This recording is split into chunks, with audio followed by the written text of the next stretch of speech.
you on the matter of McClean others and Thornhill KC Carr? Before you start, Mr.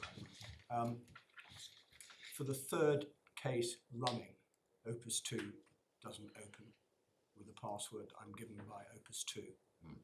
My clerk tried to open again this morning, it doesn't open. We're told that somebody will turn up at the mid-morning break, 11:45. Not acceptable. Could one of the solicitors please ring Opus or go, or whatever you do, email or whatever, say I want an engineer in court now. Not at 11:45, but now. I have to go on in the meantime, but I want this sorted as soon as possible, not just sort of, oh well, we'll turn up when we think your clients are paying a lot of money for this system, and it's supposed to work properly. My lord, I'm very sorry. No, it's not your fault. I'm not blaming. No. As my lady said to me coming into court, don't shoot the messenger. Well, you're the messenger, and I'm certainly not shooting you. She also said, take a deep breath. Makes note. Bench in good mood this morning.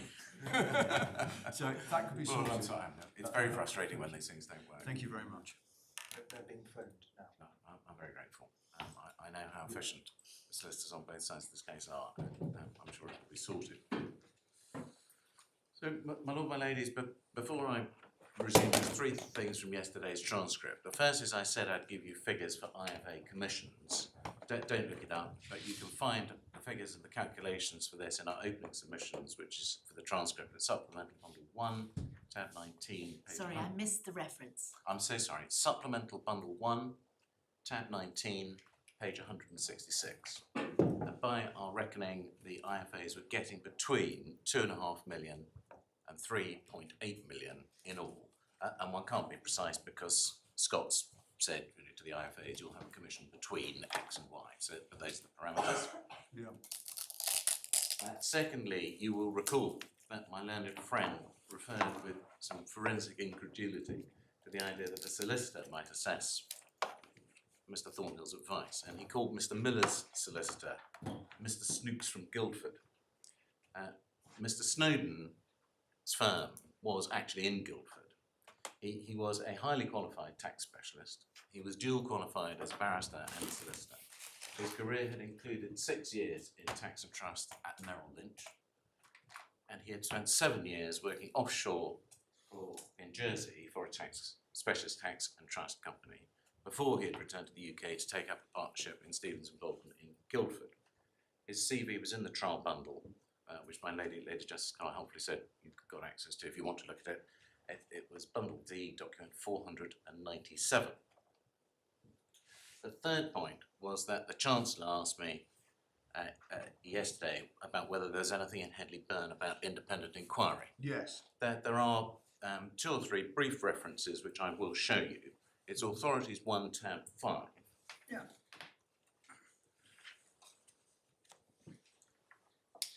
And if we go to 135, please. Yeah. And this is in the speech of Lord Devlin, which is almost the key speech in Headley Burn. And he cites at the third of the way down, he cites Donoghue, well, at the top he cites Donoghue and Stevenson, passage from Lord Atkin, and then the fourth paragraph down, the specific proposition arising out of this conception. So the manufacturer of products which he sells in such a form as to show he intends them to reach the ultimate consumer in the form in which they left him, with no reasonable possibility of intermediate examinations, and so on. And then over the page at 136, he says that is not helpful in the actual case before them because it was a certificate. It wasn't a thing, it wasn't a chattel. And you see this in the sort of full paragraph beginning, in my opinion. It says they pushed Donoghue and Stevenson too hard. Should the principle of proximity apply to words as well as deeds? I think it should, but that's a general conception. They take the specific proposition laid by Donoghue and Stevenson, try to apply it literally to a certificate or banker's reference. That won't do, because a general conception cannot be applied to pieces of paper in the same way as articles of commerce, or to rights in the same way as manufacturers. An inquiry into the possibilities of intermediate examination of a certificate will not be fruitful. So essentially what he's saying is, well, you know, this might be useful in other cases, but it's not useful here. The I'll just show you one more passage before I remind you of something else. That is to the same effect. It's at page 145 in the speech of Lord Pearce.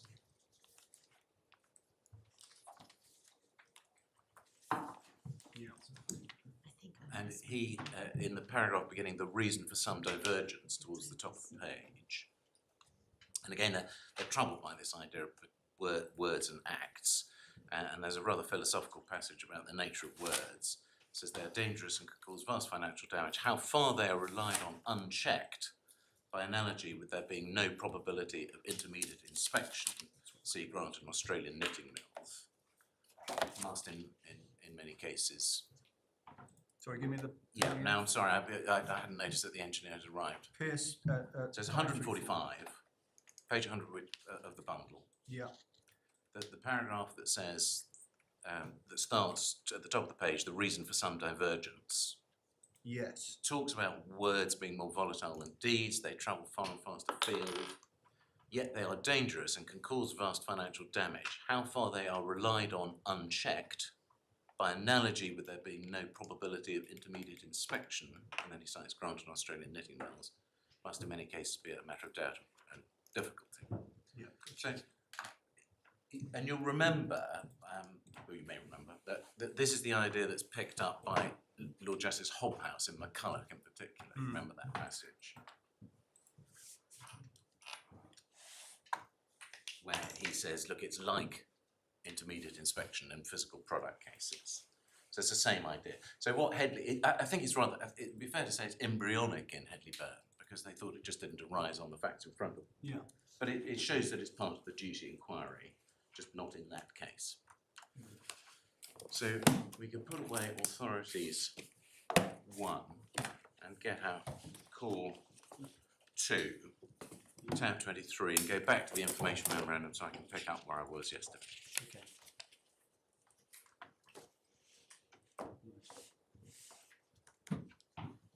And we got to page 360. Yeah.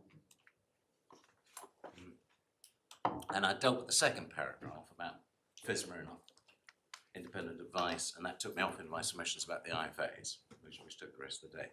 But the following, that was paragraphs 2 and 3, sorry, the following paragraph, paragraph 4, Scots is responsible for the information contained in this document, has emerged as a centrepiece of McClean's case.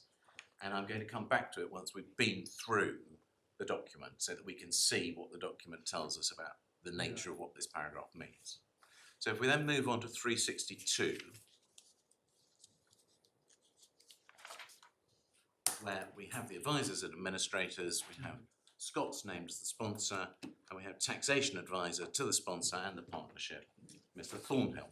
There is some significance in this, because in a formal document like this, descriptions of people's roles are signifiers of boundaries. And what this description of Mr. Thornhill's role does is to say to investors, Mr. Thornhill is not your advisor.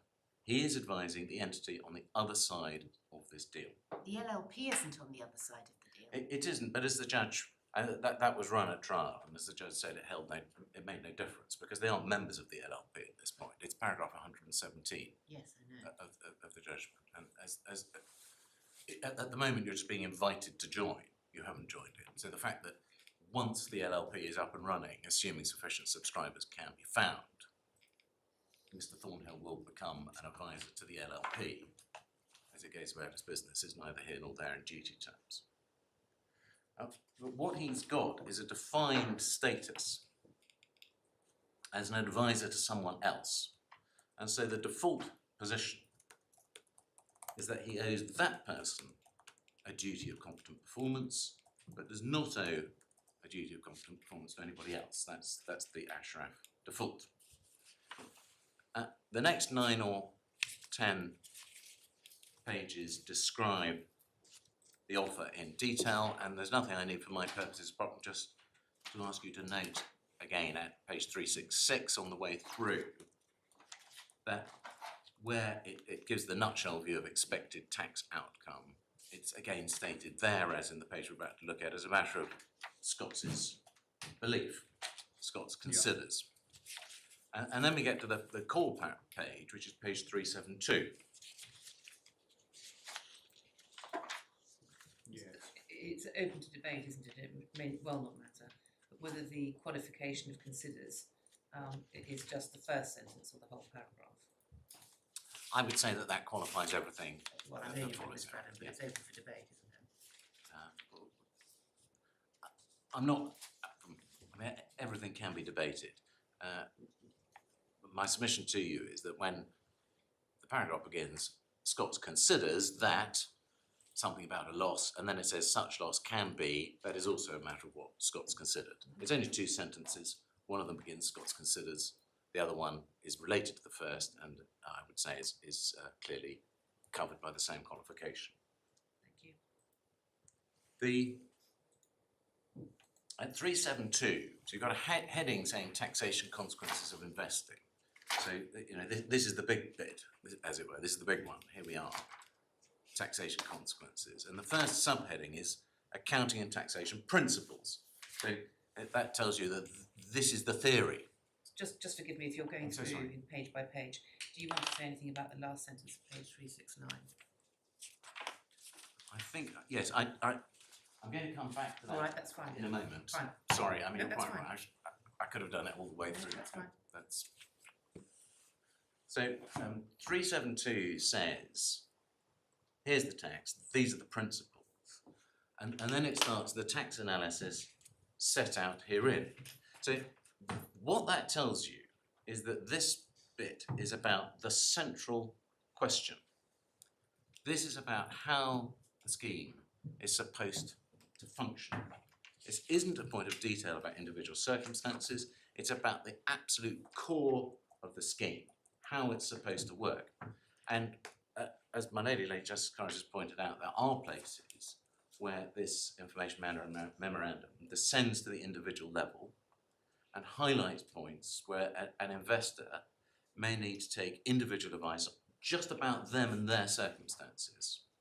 Not about the thing as a whole, but about them and their income, their losses, whatever it might be. And there's just 3 pages I want to show you on that. The first is 366.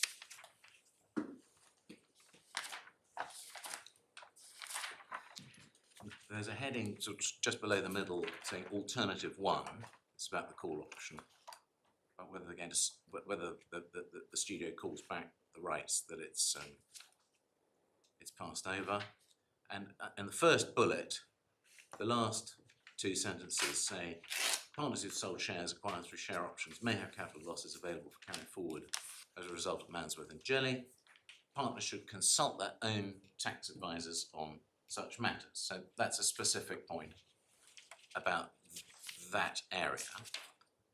Going forward to page 369, the point that my lady just raised at the bottom, the figures shown above are by way of example only. They're not and should, and they are not and should not be construed as forecasts of the likely return. So again, that's saying, you know, this is us doing our best. But then it says partners should take independent financial and taxation advice in relation to their own circumstances. And again, I would say that that is an indication that this is just about you. This isn't about how it all works. It's you look at these numbers. They're not guaranteed, they're forecast, but look at these numbers. Will they work for you and your circumstances? Then at 373, there are 2 examples of this. The first is in relation to national insurance. You see the heading, Partners' National Insurance Position, a short paragraph, a long paragraph. The long paragraph ends, the rules are complex and partners should consult their professional advisors on this issue. And then the blue box, companies controlled by partners, partners who control their company should always consult their company's tax advisors to ascertain the impact. And some of these are then repeated in the risk warning section. I'm not going to bother to show you that. But if we just go back a page to 372, which is the door by which we came in, this paragraph is not like those. It does not say this is about your circumstances. It does not say this is about a niche point within the myriad points of this offer. It says this is about the tax consequences for all of you, for everybody who considers investing. The judge accepted this at paragraph 106, and he was obviously right to do so. And it then goes on to say, having said that this is the general principles, it says this tax analysis is based on the sponsor's understanding of UK law. So this is a statement which qualifies any representation about the tax analysis set out herein altogether. As Mr. Justice Hamlin described it in the San Marino Bank case at paragraph 222, which I showed you yesterday, you can make a representation, but you can qualify it at the same time. And one of the ways in which you can qualify it is by saying this is a matter of my belief. And that's what this does. It is clearly and carefully limited as a representation of belief. It is not telling investors that it is right. It is not telling them that Mr. Thornhill is saying that it's right. It is saying that it is a representation of what Scots understand. And the judgment goes through the impact of it being stated as a matter of understanding in some care. It's paragraphs 149 to 153. We don't need to turn it up. So again, the judge gets this absolutely right. There's no representation being made by Scots that they are right. And then we have the sentence, which barely featured in my learned friend submissions, but says, however, prospective members are advised to consult their tax advisors and are referred to the risk factors. Now, however means but, or nevertheless, or some equivalent phrase like that. It's a qualifying phrase. So when it says what it says, that too is a qualifying statement about what Scots are saying. So it's now doubly qualified. First, Scots are saying, look, this is just our understanding. And then it's saying, but get your own advice. And I want you to note that it's not a generic advisor. It's tax advisors. It doesn't say take financial advice or take advice.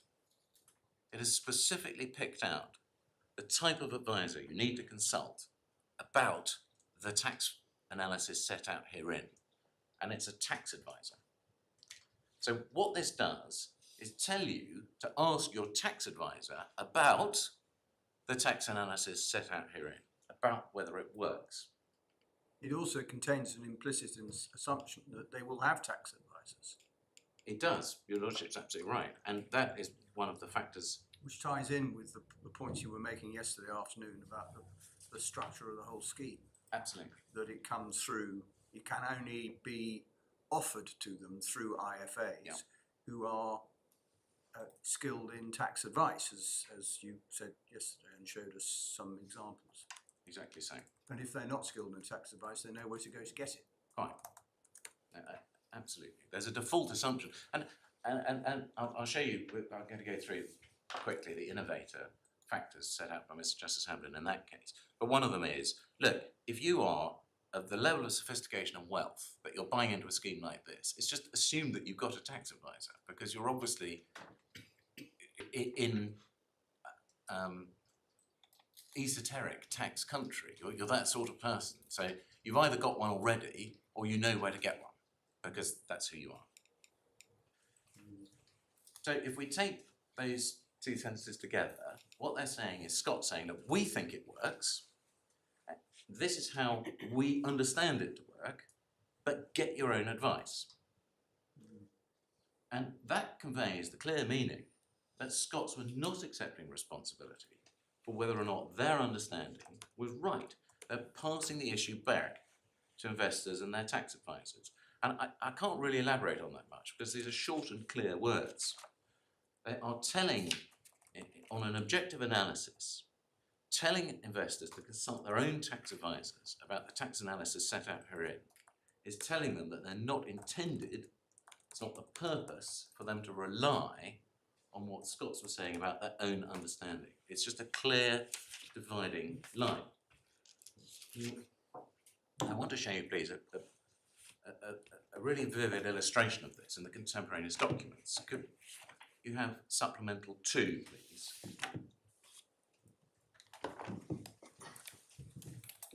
And tab 66. Tab. 66.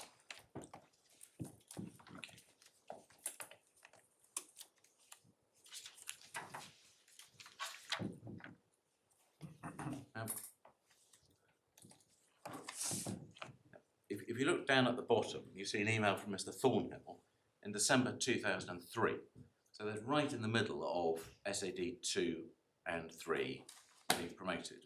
And you can see that on the back of some sort of social contact, a man called Mr. Coles had made a direct inquiry to Mr. Thornhill about the scheme.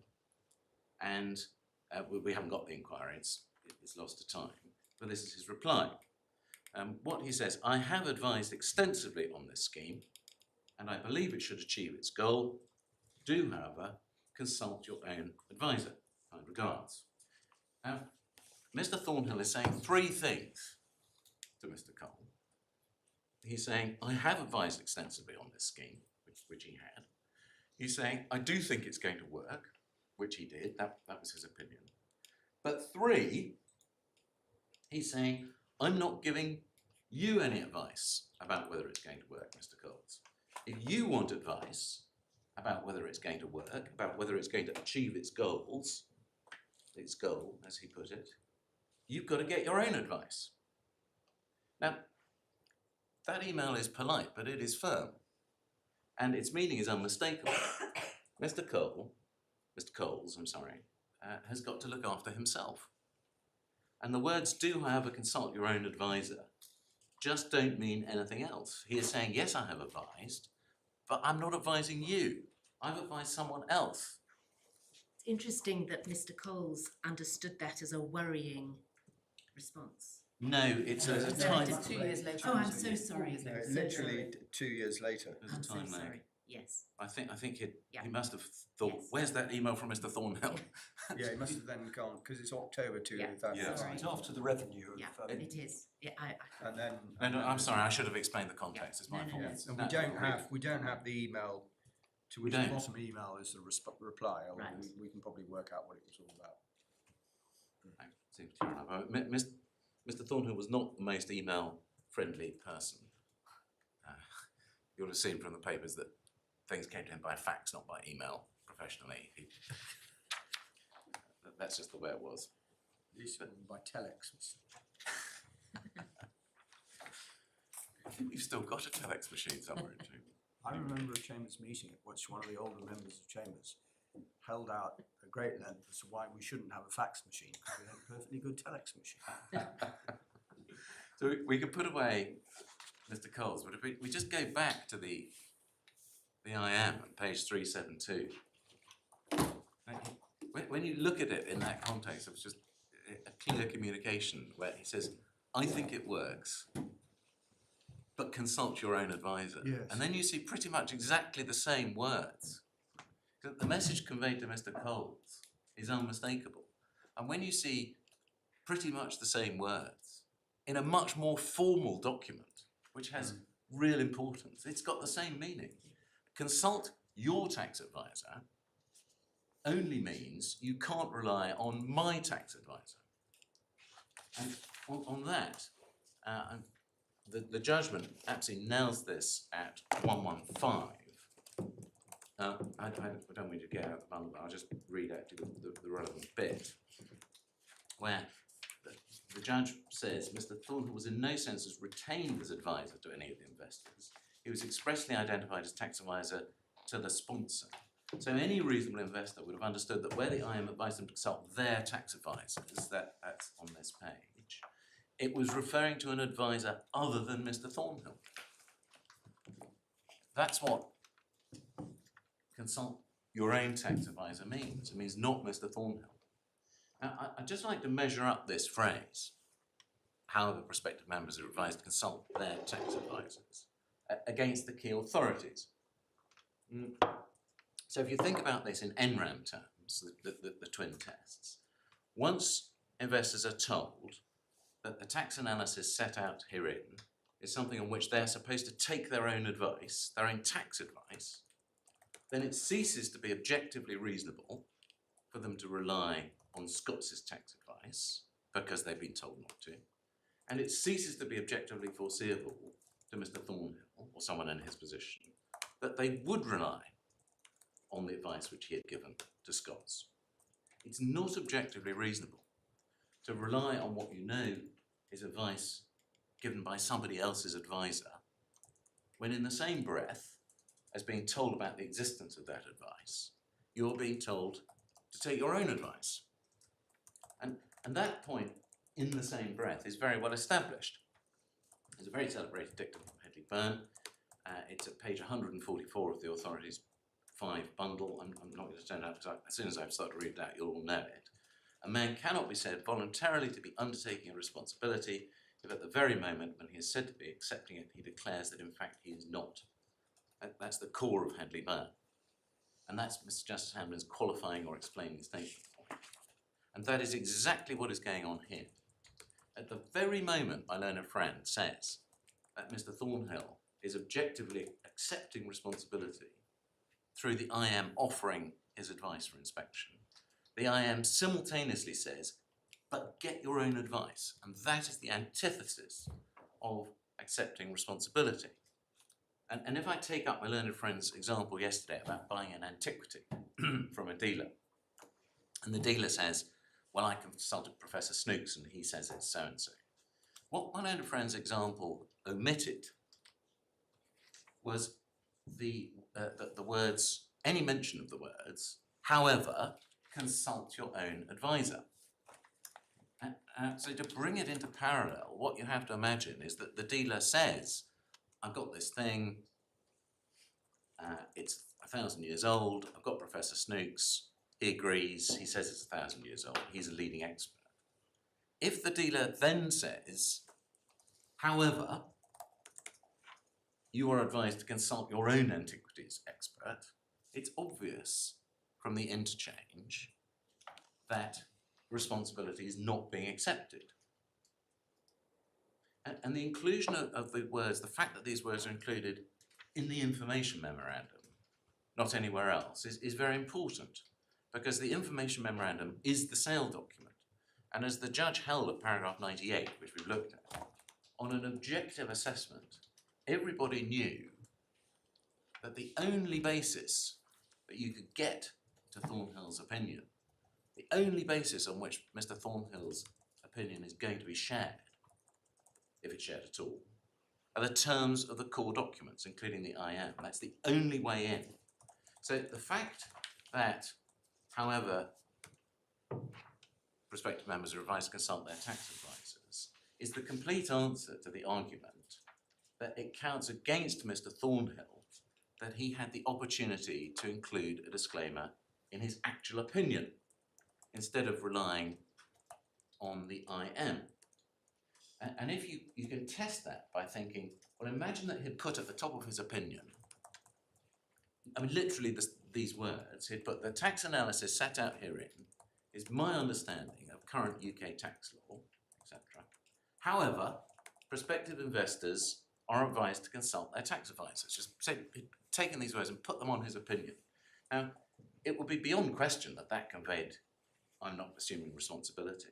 But why should Mr. Thornhill duplicate what's in the IM?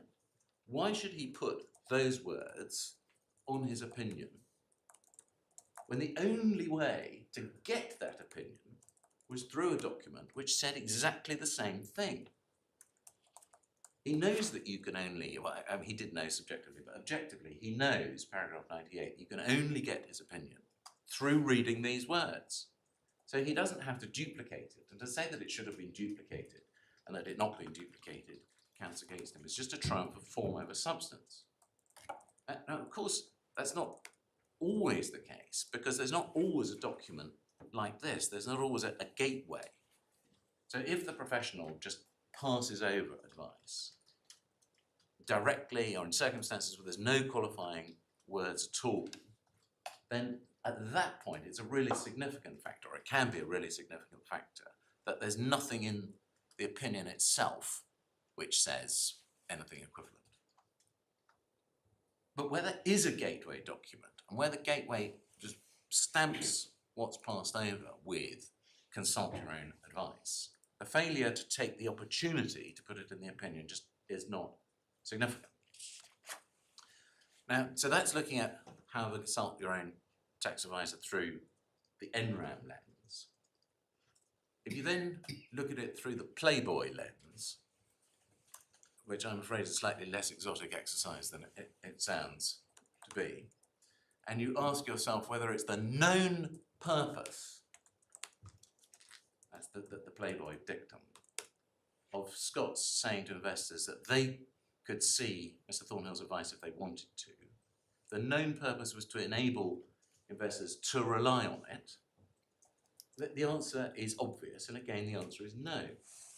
Saying you can see the advice we've been given if you want to, but consult your own advisor, shows that the purpose of letting them see the advice, if they want to, is to allow them to take their own advice about whether Mr. Thornhill is right or not. It's not to be able to rely on it for themselves. And the judge got this absolutely right, and I would like to show you this. It's judgment paragraph 140.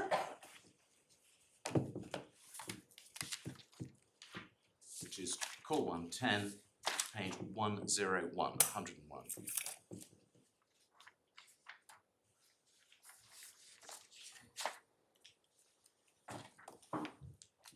And Sorry, paragraph.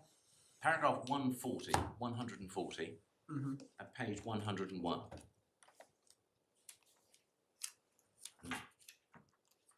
So,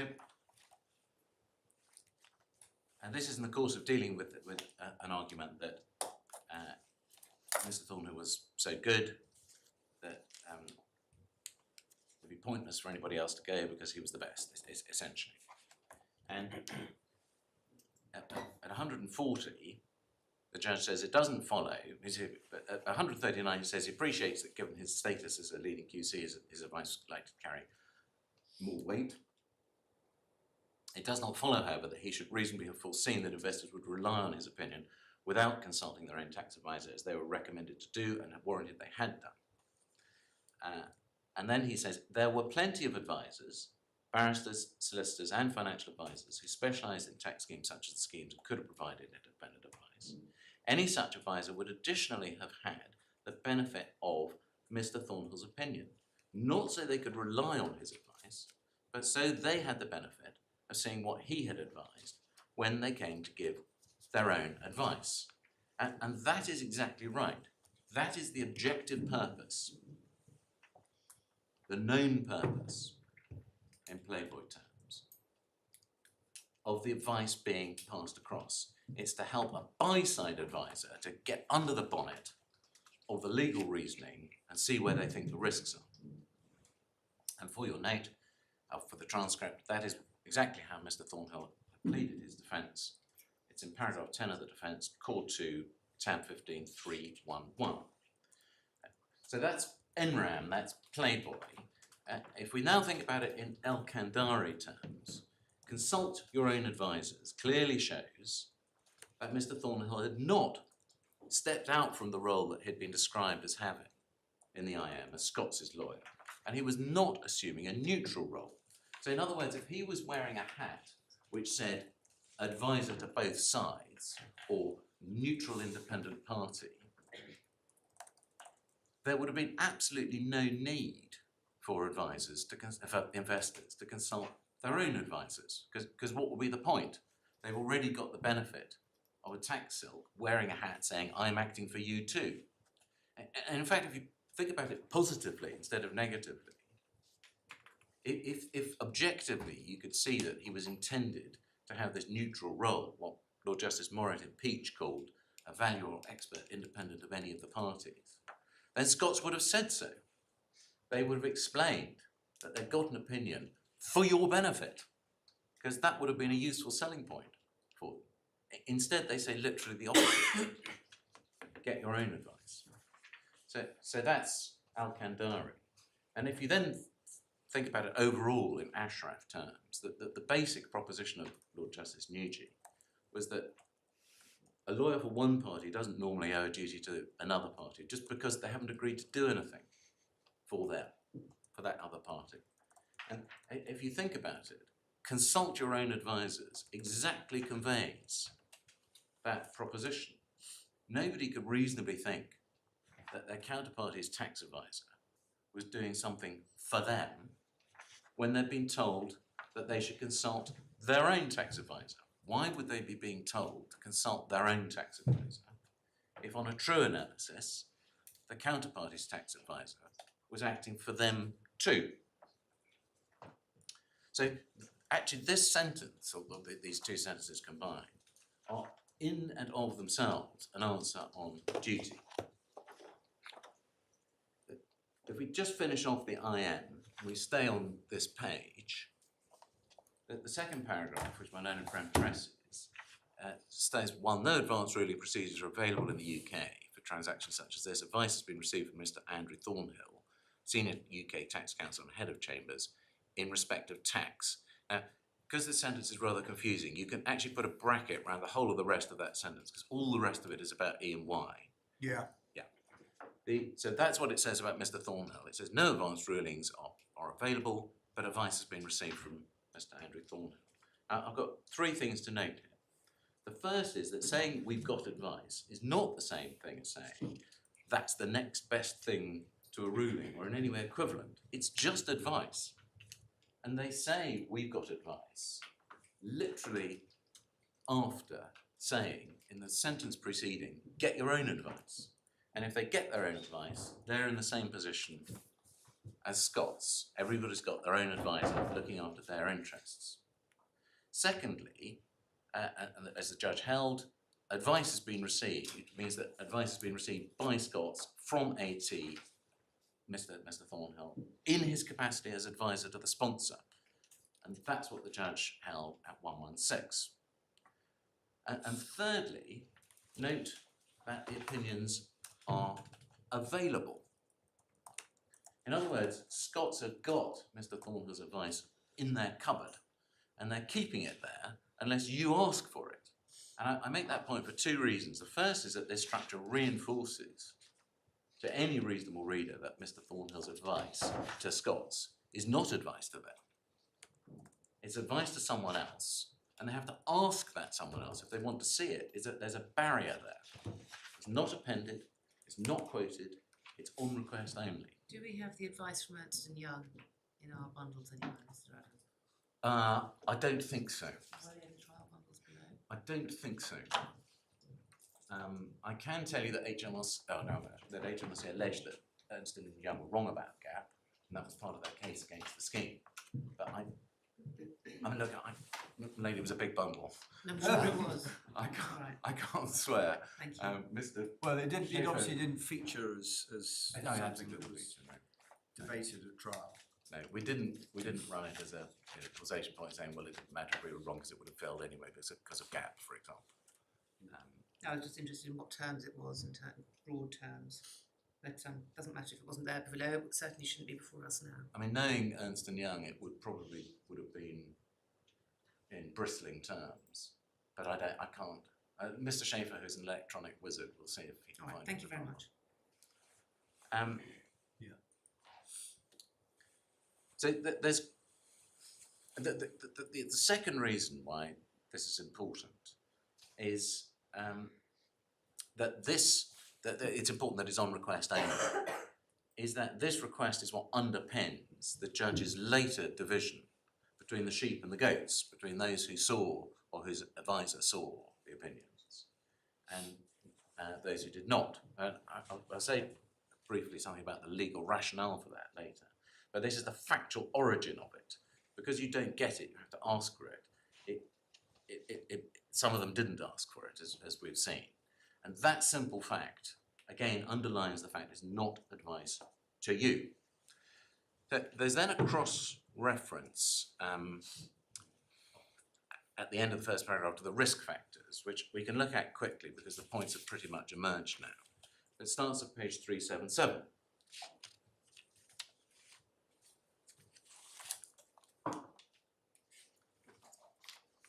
You see the heading risk factors. The first point I draw your attention to is the very first sentence.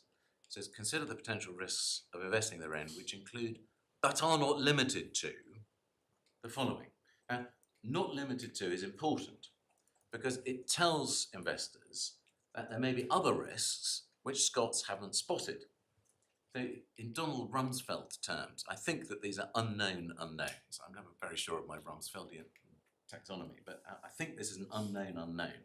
These are things that Scots don't know that they don't know. And who is going to identify those for prospective members? Who's going to think, what have Scots missed? Well, it's not Scots, and it's not Scots as advisors, because if they'd known it, they'd have had to put it in here. And this is the classic function of advisors on the other side of the fence. This is what they're there for. They're there to spot what hasn't been said. And insofar as those unknown risks were tax risks, then identifying them was the function of the tax advisors that the investors had already been told to consult. And it's really important, and all the rest of what I'm going to say very quickly is all about this gap-filling role. That's what buyer's advisors do. They're looking for things that the seller has missed or hasn't said. And they try to fill in those gaps on behalf of their clients, on their side of the fence. So just with that broad principle in mind, you just look at the things that we're all now familiar with. Under the heading tax risks, the third one down, no advance rulings. The availability of tax relief depends on the things set out. Now, Scots have pointed that out as a risk. The success of the whole thing depends upon the acceptance of the revenue on these points, but it's a completely uncalibrated risk. What rules, if you're an investor, what are these rules? What's a tax computation? How does this work? How likely is this?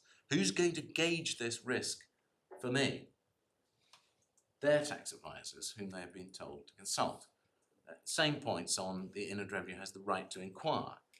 Who's going to gauge that risk? How likely are they to inquire? How long could it take? What could happen? What's the worst case?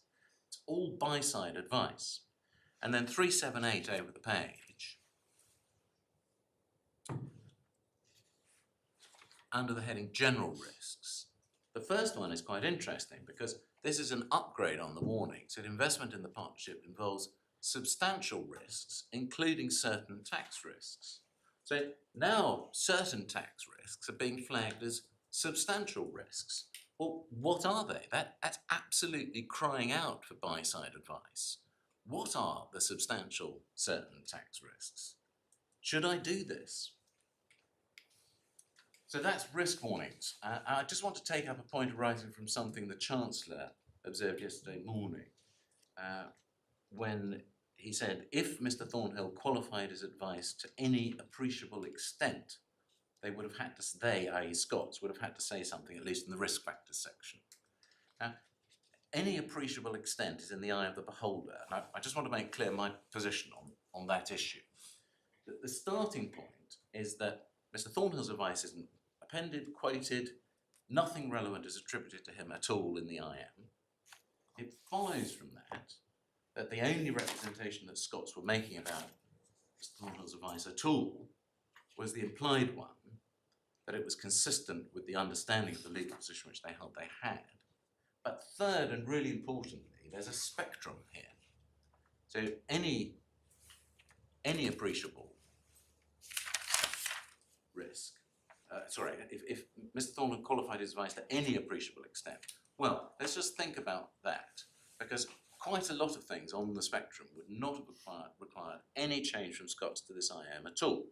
So obviously if he'd said sort of one end, you've got a real tooth-sucking opinion going, I think this is just about okay, it's pretty marginal, but on balance I think it's all right.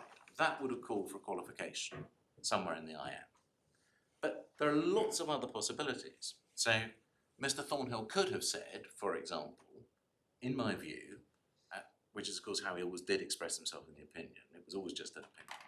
So in my view, this is a strong case for trade, he could have said. He could have said, in my view, there's a good case for trade. He could have said, in my view, the LLPs have got sound arguments that they're trading.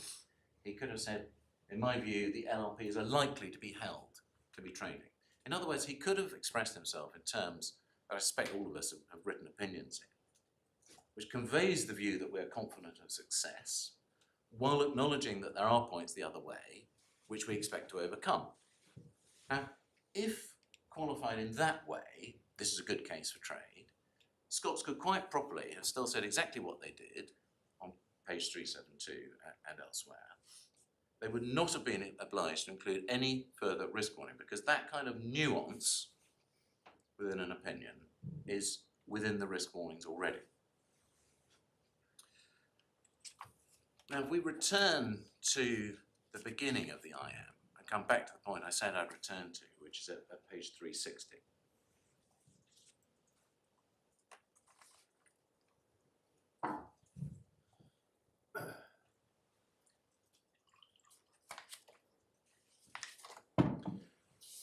And this is about the fourth paragraph down.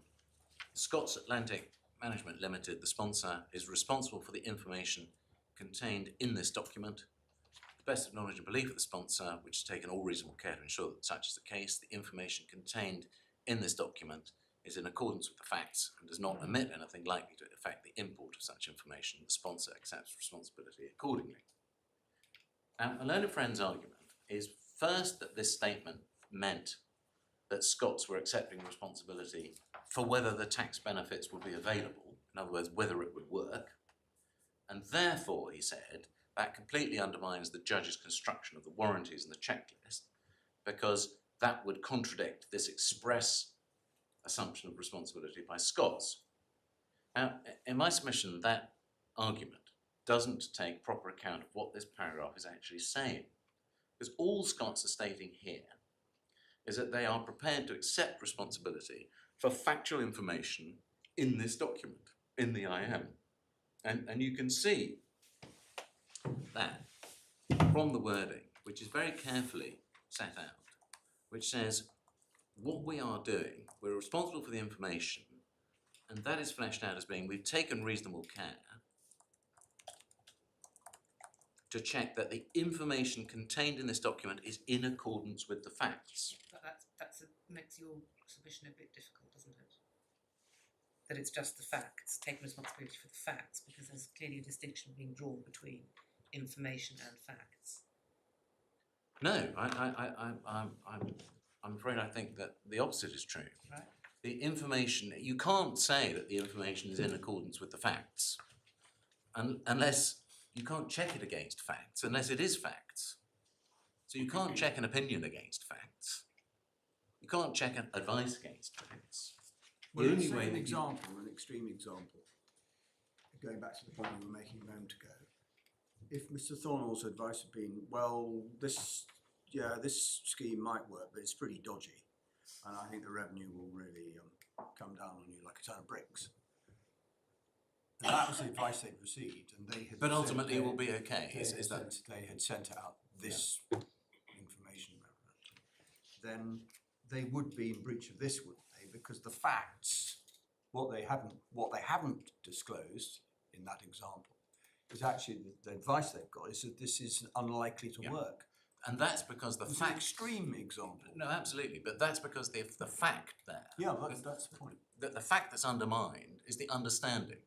Yeah. So the understanding that's stated on page 372 is, so your Lordship mentioned Edgerton and Fitzmaurice yesterday, and Yeah. that's the source of the dictum that a state of a man's mind is as much a fact as the state of his digestion. Yeah. And so the fact for which Scots are taking responsibility for is this is what we understand. So if they didn't understand that, if they were papering over cracks madly, Mr. Thornhill had given them some very iffy advice, and they gone, well, that's good enough. Yeah. Quite.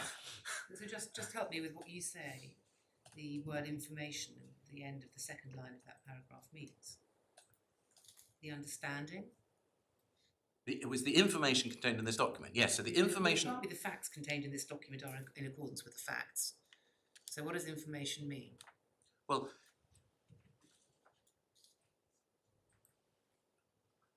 there's a subset. The information contained in this document is a subset of facts. That's facts in this document.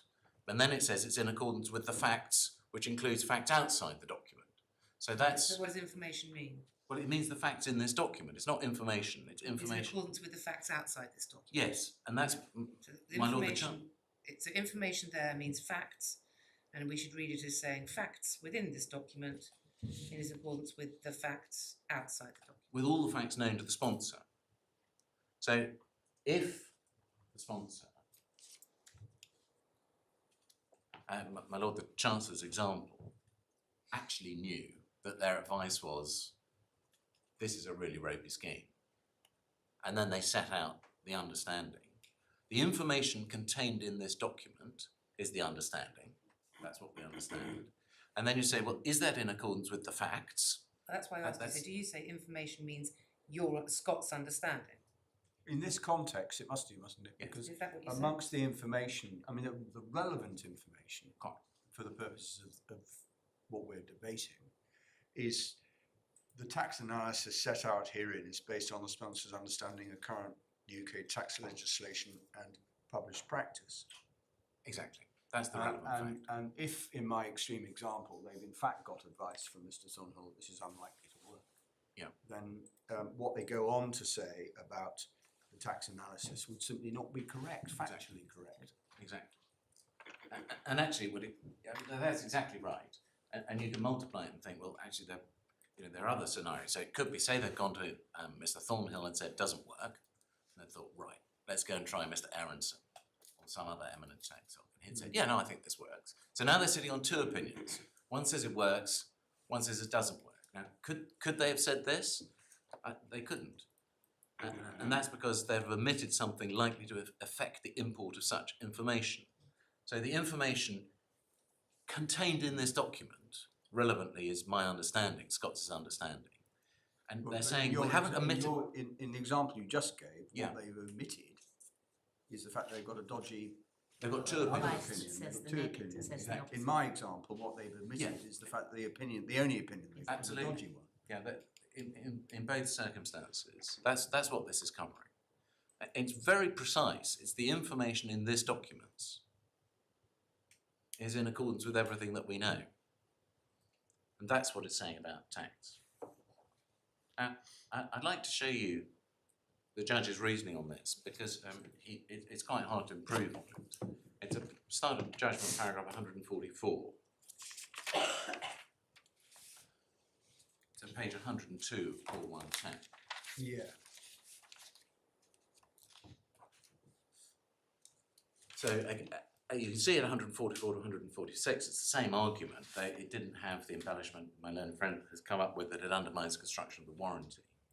And then the judge says at 147, there's a number of problems with this approach. And you were only shown paragraph 148, where the judge says, first, the fact that Scott's had assumed responsibility for the contents of the IM is not relevant to the question of whether Mr. Thornhill assumed responsibility to investors for his advice. And my learned friend just pointed to that and said, well, that can't be right because of paragraph 4.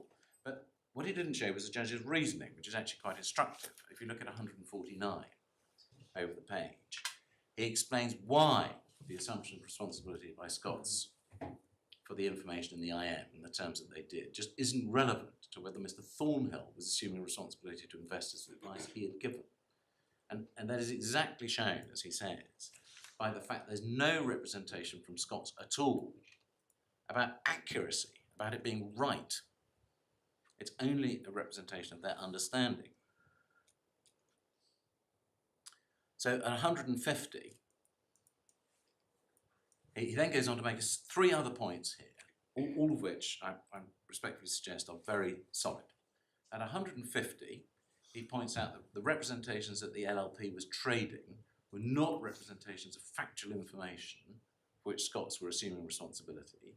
They were statements of legal opinion for which they were not assuming responsibility.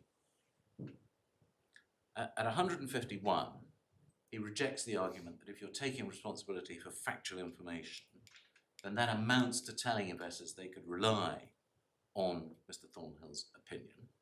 That's just not what it does. And as he says at 152, you just cannot construe anything in the IM as a statement that readers could rely on his advice, and that's just not a reasonable construction. And at 153, he deals with the idea that Mr. Thornhill approving bits of the information is a representation that the schemes would achieve the tax benefits, and he says that's not right.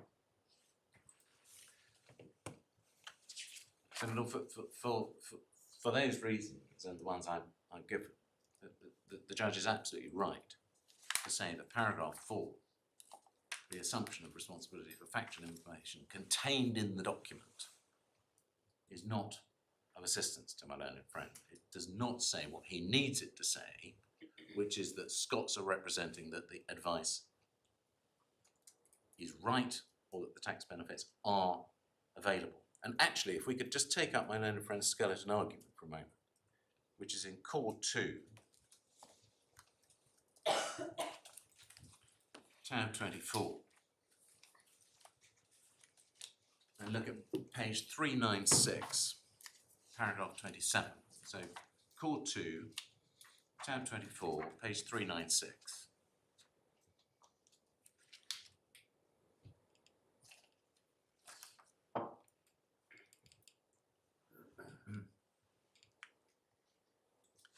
And paragraph 27, he says on, and this is the kind of peroration about what the IM is representing. So it follows on a proper interpretation of the IM, the sponsor properly accepted responsibility for its contents. I would qualify that by saying its factual contents, and only its contents, not any other document, because it says contained in this document. And represented, one, that it believed the tax relief to be available. I agree with that. That is what it says. That's the fact. But it's a matter of belief, not whether it's right. That B, that it had taken reasonable steps to check this position. Yes, it says it's checking its own belief. That those reasonable steps included taking advice from Mr. Thornhill. Yes, because that's how they founded the understanding. And 3, that Mr. Thornhill had given unequivocal advice that his position was set out. Now, there I part company with this, because that's wrong, as the judge said. It's not possible to extract that representation from the IM on any basis. It just doesn't tell you anything about what Mr. Thornhill has said, other than that it's sufficiently strong to enable them to say what they have said.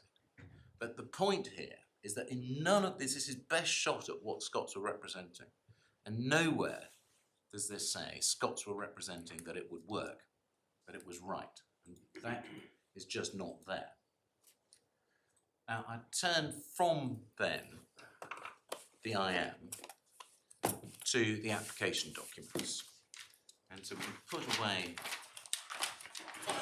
Core 2. Anything you want to say about, page 377, above risk factors, in reference to your client's advice?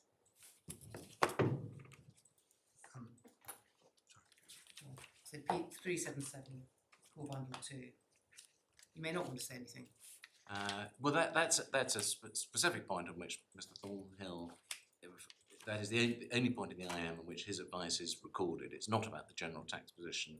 It's a specific point about something that might happen in the future, to the bottom of which I must admit I have never got.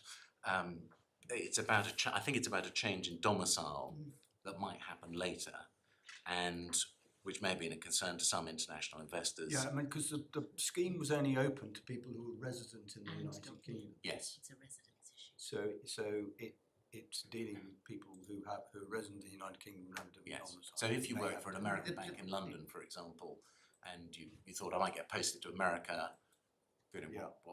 and especially this just puts up a bit of a flag saying, What it does, it suggests that the sponsor Scots would flag up any areas where Mr. Thornhill had advised there was specific matters where there was a risk.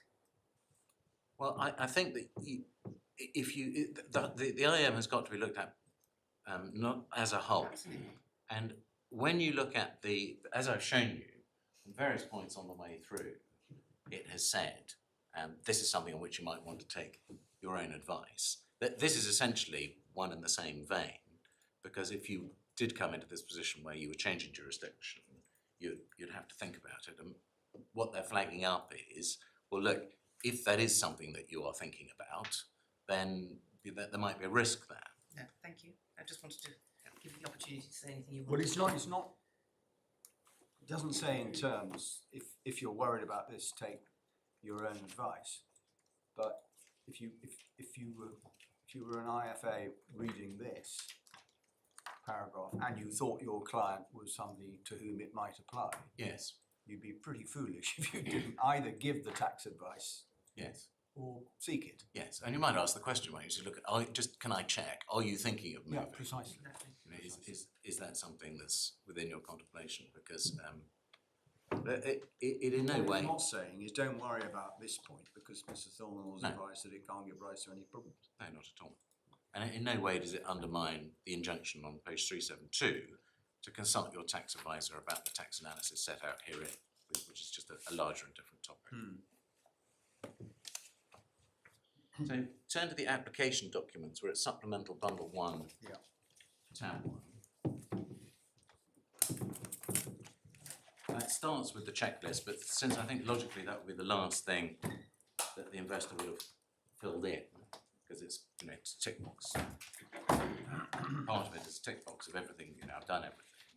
Let's look at that last, and let's start with the subscription agreement, which is at page 7. And again, I can take this quite quickly because the points have emerged. So you get a series of warranties, some of which are of significance in this case. So B, experienced in business matters, that's important. Warranty D, read and understood the information memorandum, in particular the risk factors, that's important. And there, obviously, I just observe, I think it's an obvious point, but the understanding that's being warranted is a reasonable understanding. It's not a subjective understanding. It's got to be, when it says I have understood the IM, it means I have reached the understanding that any reasonable person reading it, with the benefit of the skilled advice that I have to have, as the judge said, obligation to explain the IM, would have reached. So it's an objective question. And then the most important one is warranty G. That is a positive warranty that they've only relied on the advice of or has only consulted with their own professional advisors with regard to tax considerations related to subscription in the partnership. Now, this is entirely general. So if you relate this back to the IM and say to yourself, right, are the contents of the section at 372 headed taxation consequences of investing in the partnership, is that a tax consideration related to subscription to the partnership? The only sensible answer to that is yes. So this is not a warranty that they've only relied on their own advisors about some of the tax considerations, the ones that are individual to them. It's about any tax considerations. And the judge held that this was so at judgment 109, and that is right. And as he pointed out, this exactly dovetails with the statement in the IM that they are advised to consult their tax advisor. So it all fits together. The IM says, take your own advice about the tax analysis. The subscription agreement says, now promise us that you have taken that advice and that that's what you've relied on. I just deal quickly with my learned friend's newly minted construction argument that the or is disjunctive, which would never advance to the judge. And it indicates that the warranty is that the investor has either relied on their advisor about tax or has consulted with. I think the theory being that you can consult an advisor without relying on them. Now, the first observation is that that kind of black letter construction argument just doesn't have a place in this exercise. That's the mistake that Mr. Justice Coleman fell into first instance in McClean. It's not what the exercise you're engaged in is looking at all the circumstances to see if it could reasonably be said that there was an assumption of responsibility, it was reasonable to rely. And the judge nails that at paragraph 101. But secondly, it wouldn't matter anyway, for my purposes, if these were alternatives. In fact, it wouldn't matter if the first wasn't there at all, and it just said, has only consulted with their own professional advisor. And that's because there's a default assumption that when you consult a professional advisor, you rely on them. That's why you consult them. But that's the short point. You can't rely on them without consulting them. And if you do consult them, the commercial expectation is that you will rely on them. I can see the way you put that second point, but surely the first point, it is disjunctive. I mean, it's plain on the face of the, how do you say one construes that? Well, there is, I don't want to get into grammatical I mean, niceties. your bottom line is it doesn't matter. I understand the way you put that, but as a matter of warranty language, clearly is it clearly is disjunctive. Well, Your better point is they didn't raise it with the All judge. right, well, I'll leave because you it with that. doesn't I'm not- matter, beans, but it is disjunctive. the sixth form of the word "or" is that it qualifies and amplifies a preceding statement. But I'm not going to get into the grammar of this. That's my better point, and I agree with it. And finally, clause 4, which is below, this adds a confirmation that you have taken appropriate professional advice. You mean 5, I think. It's very small, I think you mean 5. I'm great. I'm sorry, I've got a whole bunch through it. I agree with my learned friend. It's 5, not 4. 5. So this, as I said, I've got a whole Read bunch and through understood them. the terms of the information taken. Read and understood professional again, advice. taken appropriate professional advice. My learned friend says that begs the question about what is appropriate. But it doesn't beg the question because the IM has told them to take tax advice, consult their tax advisors about the tax analysis set out herein. So whatever else is appropriate professional advice, it obviously encompasses that. That's what the IM told them that they ought to do. So in no way does reading these warranties in that way undermine the terms of Scott's assumption of responsibility in the IM for the factual information contained in the IM. In fact, what the judge is reading does is make complete sense of the overall shape of responsibilities. The IM says, get your own advice, and the subscription agreement says, yes, we have, and that is coherent and it is logical. And all that is then spelled out and reinforced in the checklist, which is the last of the core 3 documents, which we find starting at page 3.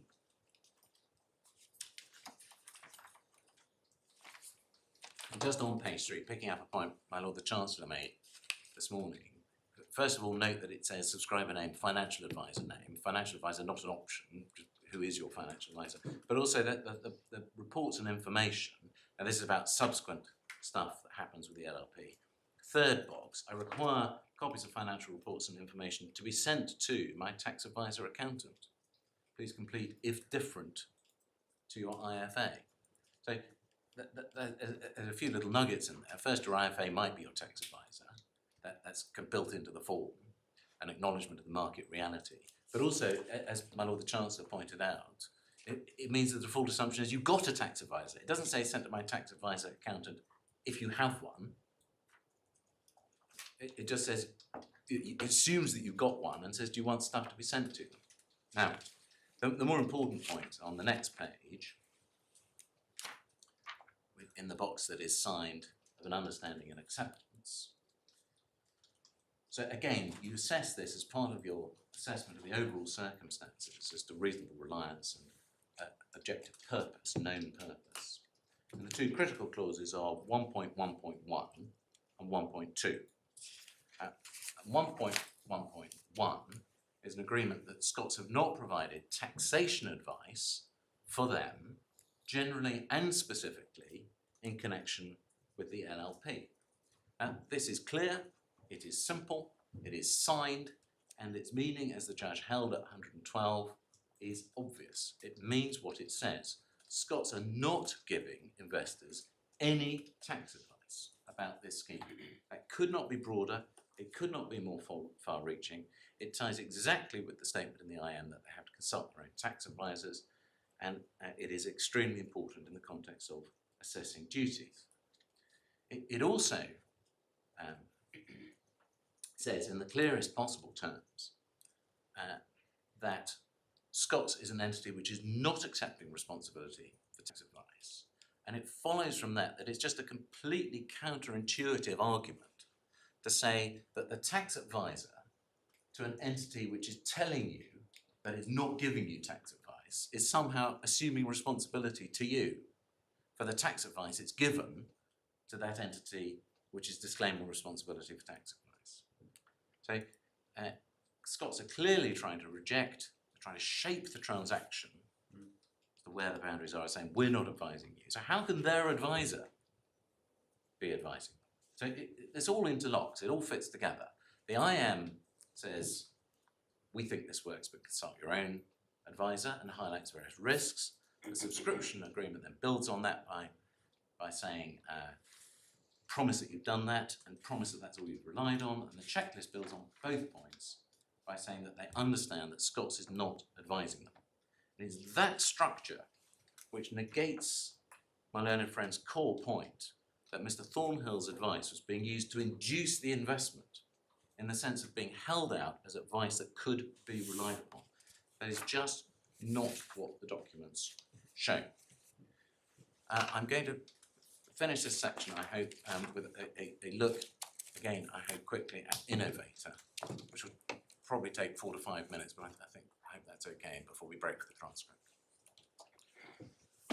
So if we just look at innovator, we put away the supplementary bundle and look at authorities 4, tab 28.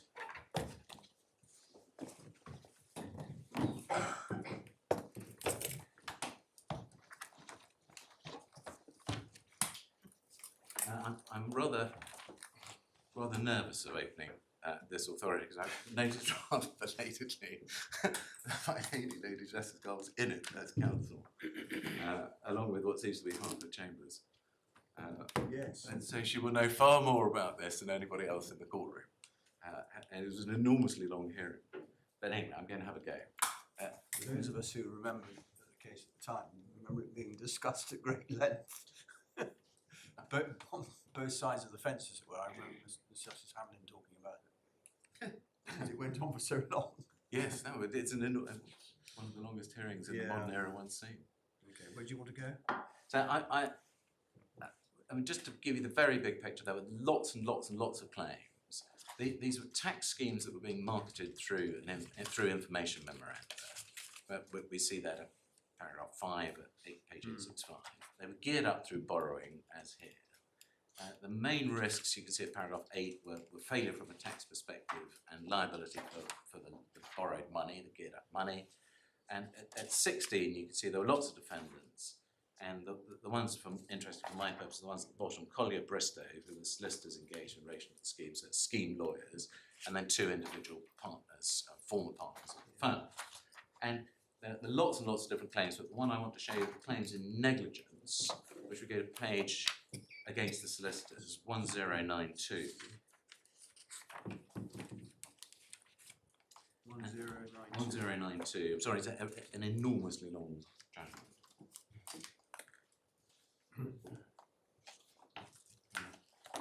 There's a heading 12, the claims in negligence.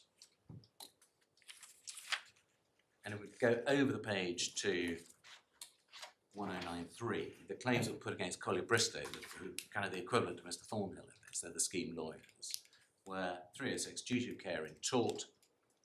Terribly sorry, I've lost where you are. I'm sorry, so page 1093. Thank you. There's a bit where it's an internal number, so it's not the number of the paragraph. Sorry, I found it. You got it, sorry. It's 306, but in what was the statement of claim.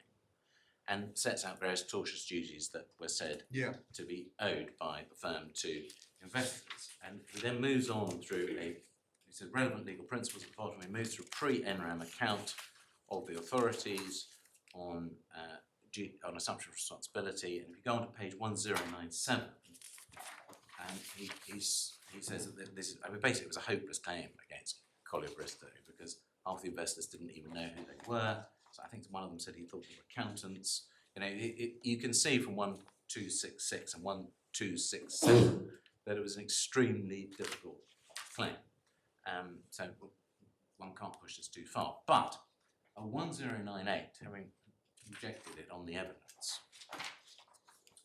Mr. Justice Hamlin, as he then was, sets out a very useful summary of the whole series of facets of a scheme like this, a tax scheme, and the people who invest in it and the structure of a tax scheme, which, as he says, militate against the imposition of a duty of care on the defendants beyond those which established would ordinarily be recognised. And then he just runs through the factors. Now, all these have huge resonance in this case.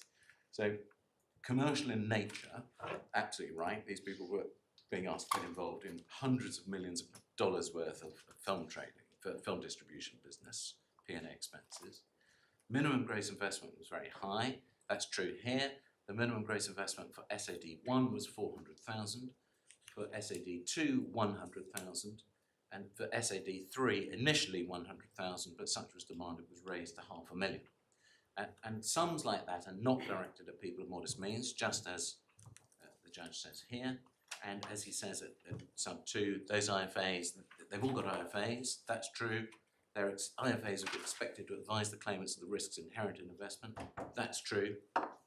Paragraph 3, there were sophisticated investors, that's true. Accordingly, he says, they're reasonably expected to understand the bits of the IM which stated that innovator and thus innovators' advisors were not to be regarded as giving any advice, representation or warranty. Now, the terms of that, we see back at, I don't want to get sucked too deeply into this, but that you can see the terms which were very toothy in relation to the disclaimers at page 1013. Could you keep your finger on 1098, because we'll go back there in a moment. 1013. There's a really broad non-reliance, no representation clause at the first one. Do you see that? At 1013, paragraph 890.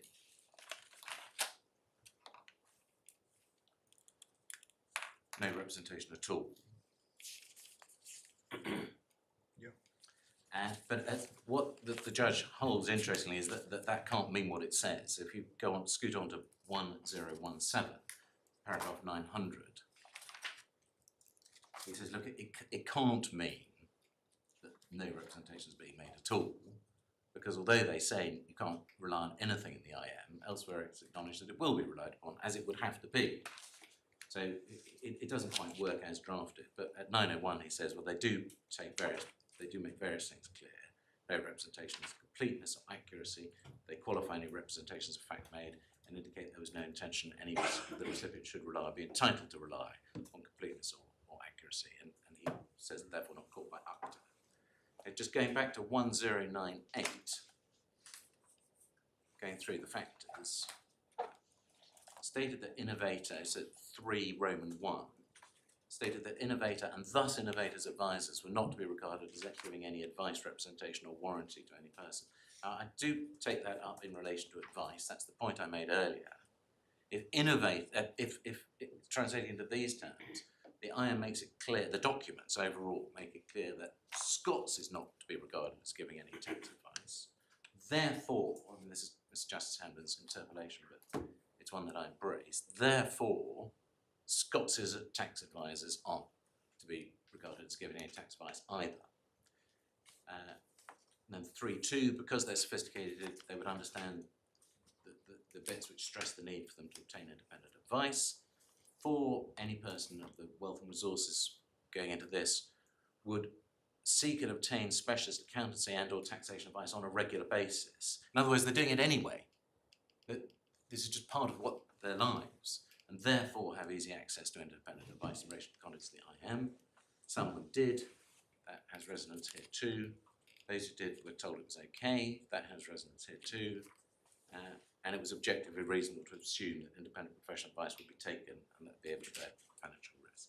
So that's a useful checklist of factors which have strong similarities with this case and point to the same conclusion. And I hope that's a convenient moment for a transcript break. To break the 5 minutes. Thank you. Great.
suspect it's time for you to wake up now, Harry.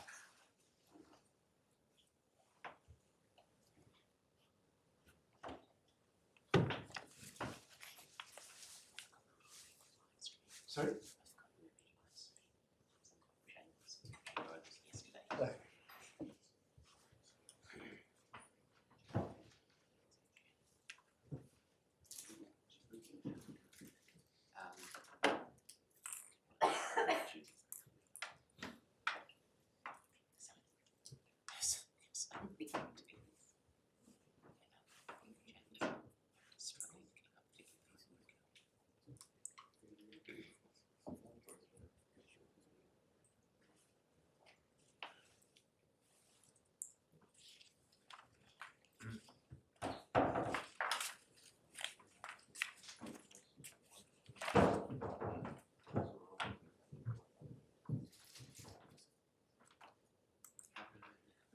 How many are you?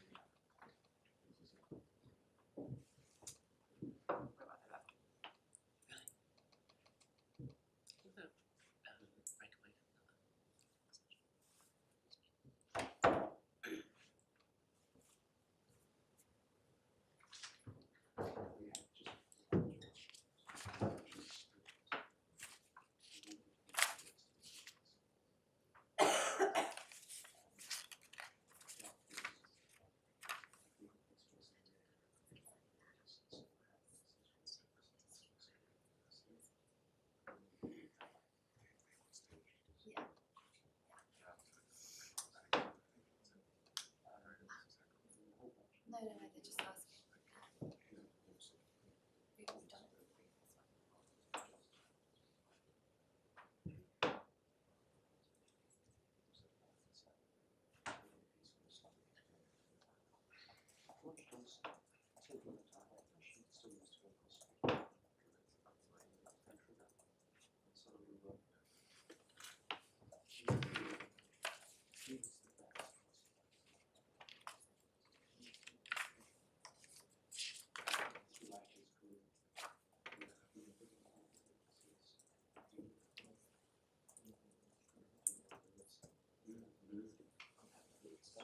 Yes, yes. Yes.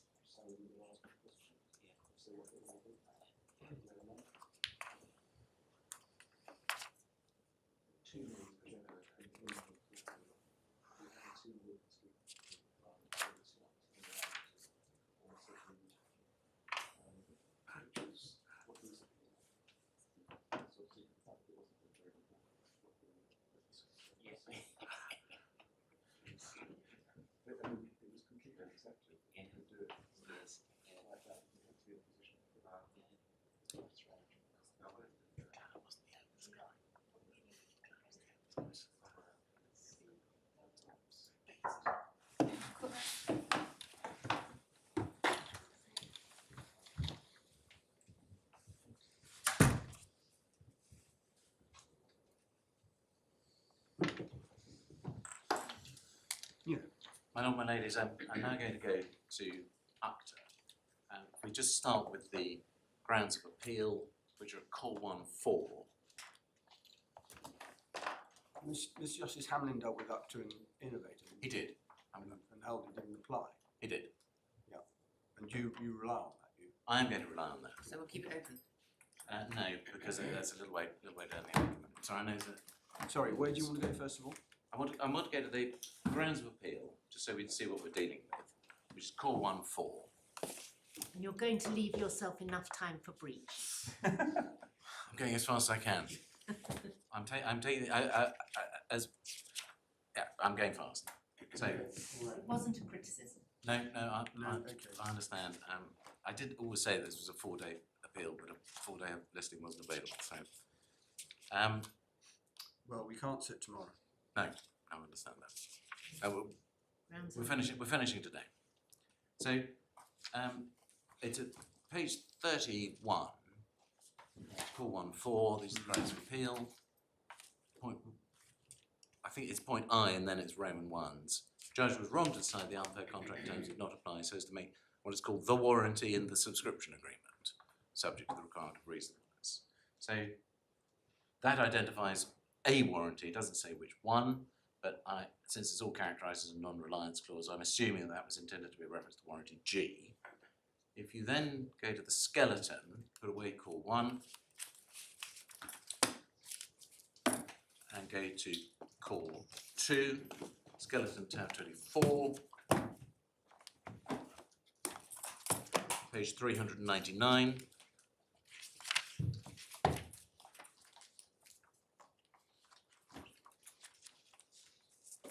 This is now being expanded from the grounds of appeal to say the warranties or terms within the subscription agreement. So now it's all of them, but this is the up to point. The warranties would have been in no reliance clause, etc. So it's important to appreciate that this is confined to the subscription agreement, and the submission is now that all the clauses in the subscription agreement are non-reliance clauses. So it seems to be common ground that the information memorandum is not caught by ACTA, there's no case made, and the checklist is not caught by ACTA because that's not covered either. So this is actually a slightly peripheral area. Now, there is a short answer and there are two long answers. The short answer is that the judge held that the reasonable test was clearly satisfied on the facts, and he was obviously right about that.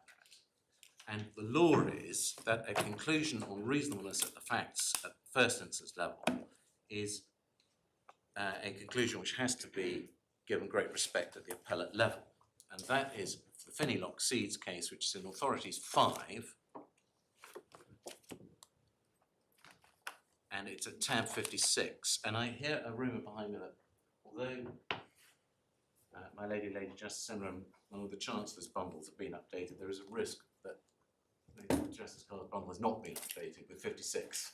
Let's see. Have you got 56? I have. I'm fully updated, Mr. Adam. Thank you. Never deal on rumour. So this is Thornhill KC's well-known decision of the House of Lords. Go straight to page 1578. I haven't been. Ah! There we are, you see, I'm the one that hasn't been updated. Tab 57 in my bundle. No, I don't have any. Tab 56 or tab 57?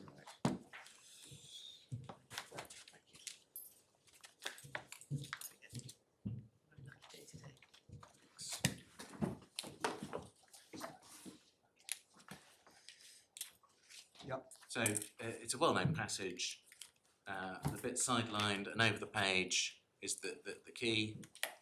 So look, this is the first time we've had to think about the reasonableness test. We're laying down some parameters. There's sometimes room for a legitimate difference of judicial opinion as to what the answer should be, where it be possible to say one view is demonstrably right and the other demonstrably wrong. It must follow that, in my view, that when asked to review such a decision on appeal, the appellate court should treat the original decision with the utmost respect and refrain from interference with it unless satisfied that it proceeded upon some erroneous principle was plainly and obviously wrong. And I do rely on that and suggest to you that far from being plainly and obviously wrong, the judge's decision that if the reasonableness test is in play at all, it's obviously satisfied on the facts, is irresistible, and that effectively is an end of ACTA. Now, there are, and you'll see it in the judgment, it's in the judgment paragraph 161 and 164, he accepts the submissions that we made. Those were a summary account of the points that we ran. Let me give you the reference for the transcript of the rejoinder, where it was more fully set out, which is Supplemental Bundle 1, tab 12, page 125, and you'll see a more detailed case set out in the statutory factors there. But I'm not going to go into them because there's just no prospect realistically of overturning this on appeal. There's all the innovator factors, which I also rely on. This was signed, it was clear, they had independent advisors chained to their arms because of the regulatory structure. There's just no basis for overturning that finding on ACTA. So the more difficult and interesting points about why ACTA doesn't apply anyway don't matter. I'm just going to tell you what they are. There are 2 points why ACTA doesn't apply. The first is that when you analyse the relevant material, you can see that all these provisions in the various documents that are relevant are ones which are only shaping the boundaries of the transaction. They're setting out everybody's relative areas of responsibility and risk. And the cases are quite clear that provisions of that nature are just not caught by UCTA. And I'm not going to take you through them, I'm going to read them. The case is about delineation of responsibility. Exactly. That's not called by ACTA. Exactly. I'm going to read into the transcript in case this is something that comes up when you're deliberating among yourselves and looking at it. The references. So there's William Sindel, which is Authorities 2, tab 16, page 454 of the bundle. There is IFA and Goldman Sachs, Authorities 3, tab 25, bundle page 701, which is Mr. Justice Toulson citing Hoffman, Lord Justice Hoffman in Sindel. Then there's Innovator 1, Authorities 4, 28, paragraphs 900 901, bundle page 1017. Then there's First Tower, which is Authorities 5, 36, paragraph 43, paragraph 60 to 61. And I'm just going to show you that one because that encapsulates the line. Bundle 5, tab 36, page 1319.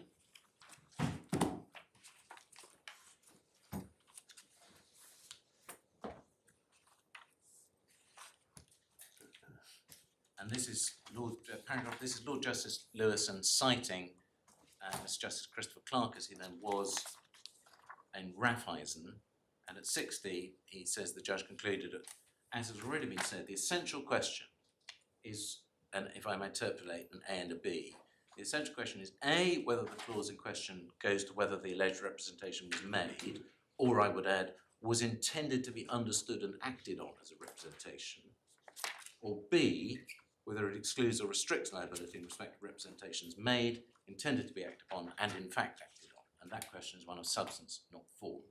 I agree, he says. So if you hold, as I suggest you should, that the relevant provisions simply go to that A question, are they provisions which go to whether what was said about tax was intended to be understood and acted on as a representation, then it's outside UCTA.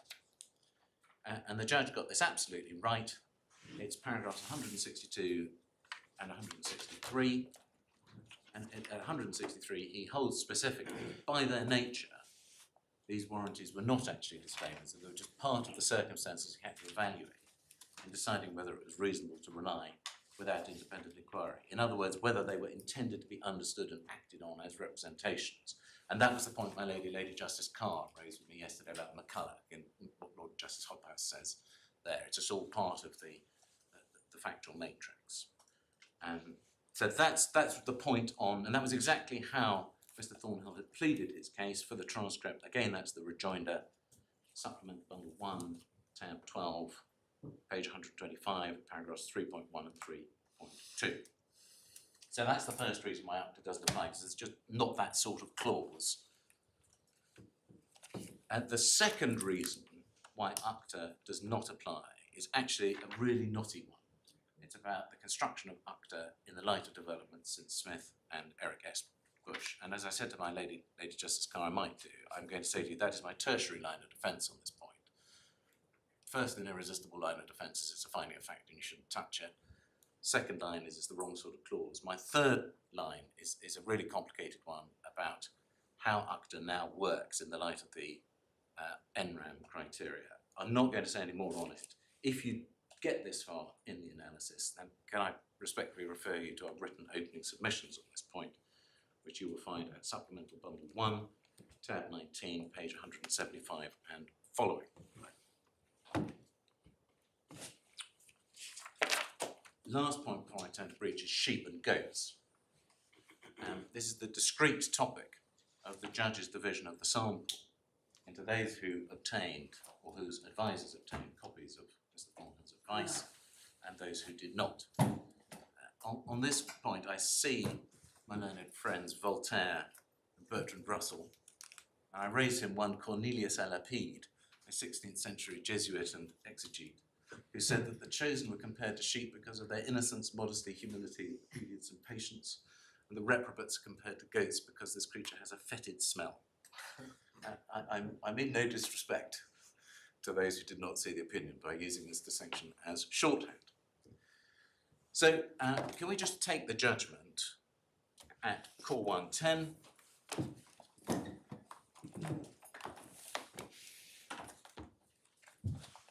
and go to paragraphs 92 and 93, which is at page 92 of the bundle.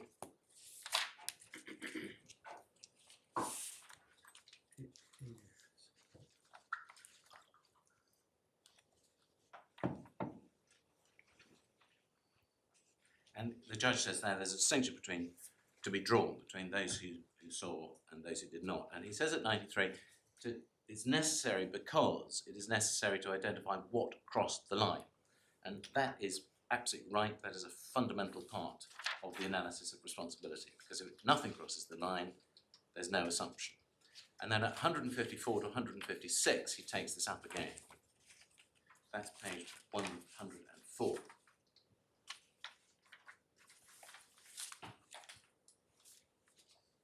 And he says, look, if you and your IFA or any other advisor only saw the information memorandum, did not call for the opinion, then nothing crossed the line between you and Mr. Thornhill, because the IM itself has no representations from Mr. Thornhill, other than in relation to certain specific minor matters, which were not alleged to be negligent. And that is obviously right. So there's just nothing across the line. And he held that applied to 4 people in the sample. But is that right when you're just looking at duty? I mean, it might well be relevant to causation on the specific analysis, but if it's available, Mr. Thornhill doesn't know who's going to ask for it and who isn't going to ask for it, for example. Why does it affect the question of duty in principle? Why is availability on request to all not the relevant trigger for crossing the line? But that's an interesting question. And Another one, Mr. Adam. That's true. no, I said the first one was perceptible. The other one was This one's boring. interesting. This one's interesting. All right. The point here is that it's got to be line crossing. It's not just potential for line crossing. You might have found out what Mr. Thornhill had advised had you bothered to ask. No, the fact that Mr. Thornhill knew that his out of his control, anybody could get on request his opinion was sufficient to fix him with the necessary assumption.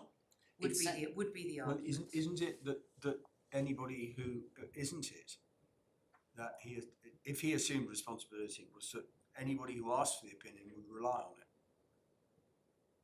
So you need that last bit. You need the bit where Yes. the person in question has asked for it and then relied on That it. doesn't go to duty, that's about reliance. Well, there's a Well, factual question. That's right. Well, I don't know. It may be that part of the NRAM test. Yes, I mean, if we It's the second. No, it's Isn't it about- part of the second It's stage of the prospective, NRAM it's test? could reasonably rely, could reasonably foresee. the overall point is, Okay. in relation to Yeah. NRAM, that the circumstances in which it's said to be available are clearly such that it's not reasonable to rely on it if you do ask for it. So if it doesn't matter at that stage, it doesn't matter if you ask for it I mean, or not. I think my lady may be right. In fact, both my ladies may be right. That it's really a reliance point rather than a breach point, isn't it? I mean, I fully understand the point that if you haven't asked for it and you don't see it, you can't be said to have relied on it. So, there can't be any liability. But how you analyse why there isn't any liability, I think, is probably that there's no reliance rather than there's no duty. Well, I mean, obviously that's my parachute point. Can I just try to explain why the judge was right to say there's no duty? Yeah. My Lady Justice Carr's point is that if you say it's available, you don't know, who's, maybe not, who knows? After that, it's in the lap of the gods. The answer to that is that all that the statement is it's available is it tees up the possibility for duty.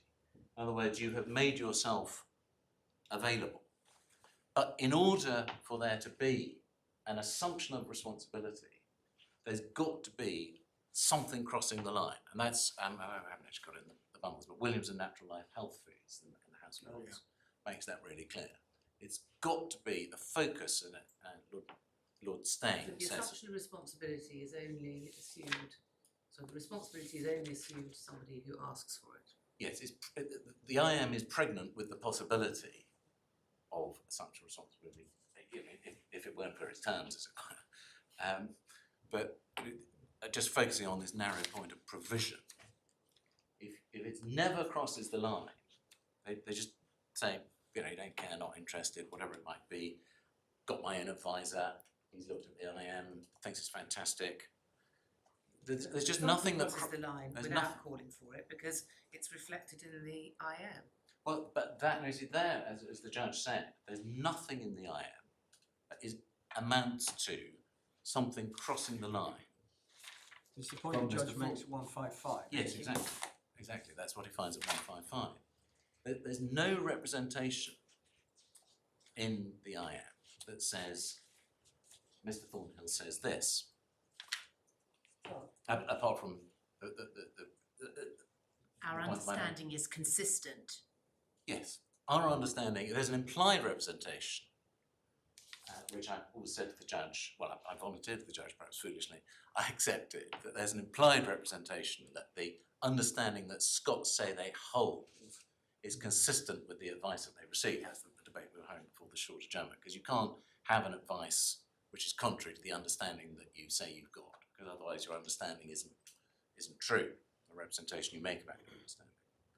But the judge says, having analysed the IM in great detail, there's just nothing here that is a representation that crosses the line from Mr. Thornhill. And that being so, you just don't know. You can't say Thornhill is assuming responsibility to me just from the IM. It'd be different if it was appended or quoted, but it's not. You've got to ask for it, and if you don't ask for it, it never crosses the line, and there's no duty, as well as then no reliance. Okay.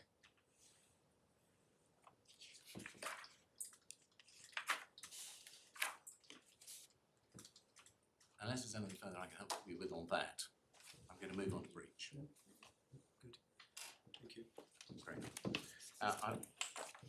I want to take these points in the order in which they are developed in my learned friends' skeleton argument, if I may. Are we on to breach? We're on to breach. Can we preface this by just raising something we've obviously discussed between Yeah. ourselves? What we'd quite like some help on is what's the counterfactual against which we assess this question of breach? Because it seems to us that this is all on the assumption that there is a duty. But what goes into that assumption? Is this an assumption about what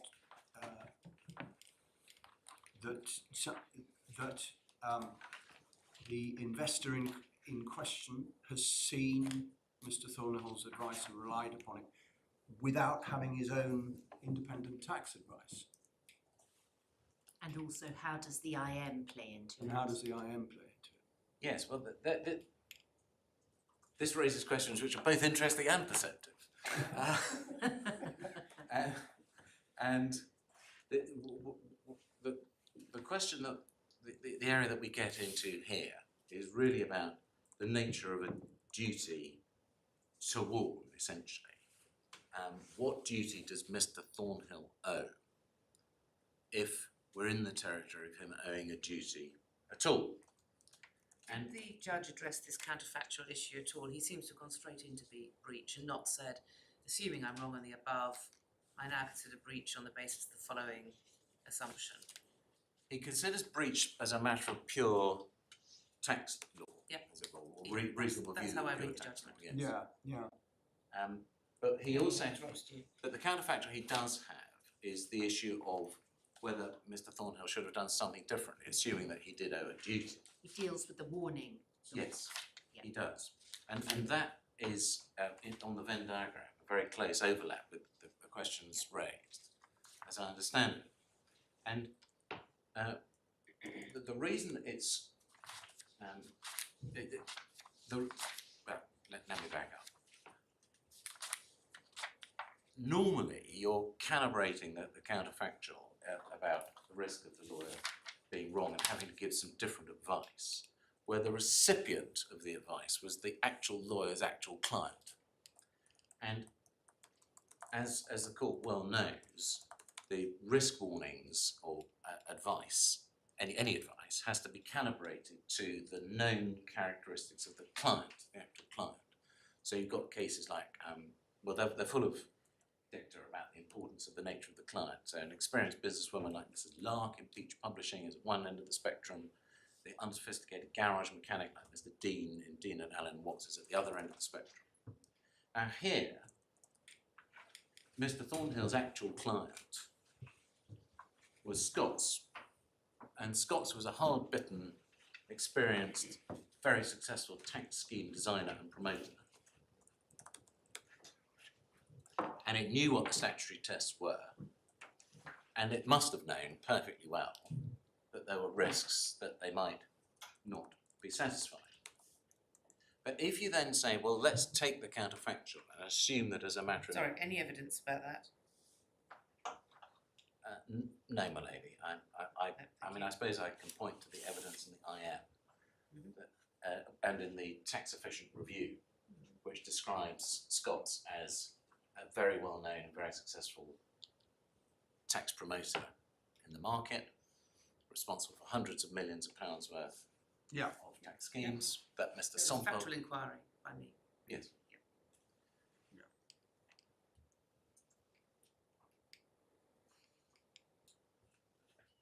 On the counterfactual, Mr. Thornhill should have had other people than Scott's in mind. Should he have done what impact does that have on the advice he should have given?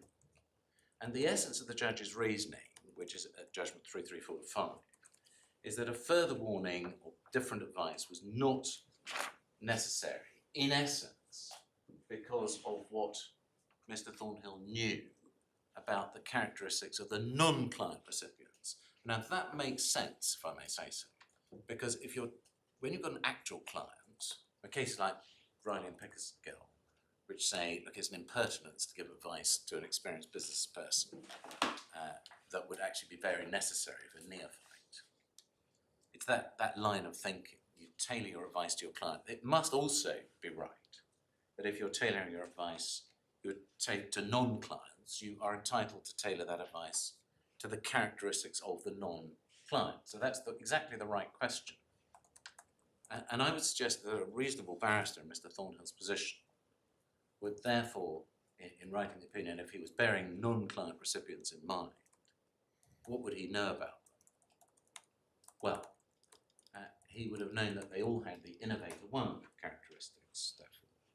He would have known that they were very wealthy, sophisticated people with either existing tax advisors or with ready access to tax advisors if they wanted them. He would have known that they had to have an IFA. He would have known that they could only come to the investment through the IM and through the subscription documents. He'd have known that the IM told them to consult tax advisors, their own tax advisors. He'd have known that the IM warned them that they might not have thought of all the risks. Now, obviously, if one's got this far in the analysis, all those factors which I've relied on in relation to duty haven't stopped a duty arising. But they do double duty at this point. They come back in and have to be considered again, because they then become potent considerations in relation to the scope. This is addressing the alternative case on breach. Is it right that on the counterfactual, however you frame the counterfactual, the core allegation of breach is that no reasonably competent tax barrister could have taken the view that there was no doubt that this was trading? Yes. That's so that the core central allegation is actually unaffected by the counterfactual. When you get to, well, was there, if it's right to look at it as a case of duty to warn, then the counterfactual may play a part. But on the key ingredient, is it right the counterfactual doesn't affect the outcome? Well, then you're back into the tax analysis approach. Exactly, the Yes. primary Judge. allegation. Well, that's what the judge did. And that's Yeah. the Well, difference. that's maybe why he did it. The judge was right about that. He doesn't actually, I mean, it's, you know, it's a long and complex judgment, but he doesn't actually He doesn't explain set out that that in length. terms. No, that's right, but, you know, the duty becomes, as what Lady Justice Carr said, it's just the same duty essentially, which is it competent? Is it within the core obligation of competence? To give the advice that he gave, that in his view, there was no doubt that they were trading. And it's not really to give the advice that it was his view, it's really, was his view a tenable one? Yes, well, was it exactly? Sorry, no, was it a good or reasonably competent? Good or tax reasonably competent competent have tax held that view, competent, yeah. yes. And that all turns on ensign.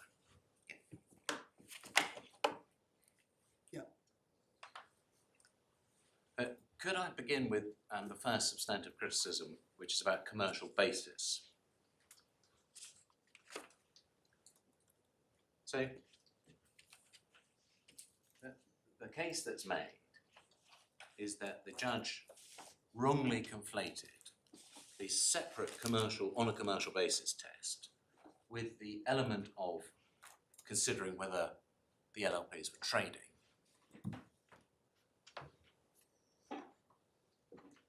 Which is, did they have a genuine commercial purpose? And they say it's quite wrong to do that, they should have been separated out, they should have been thought about separately. The judge's conclusion that the evidence that satisfied the one, satisfied the other, was wrong. That's the case made. Now, my first point on this is to point out how HMRC approached this when they came to criticise the scheme. And if you have supplemental bundle 2, tab 67.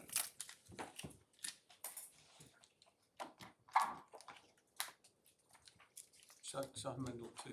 Supplemental 2, tab 67, this is a document we haven't looked at yet.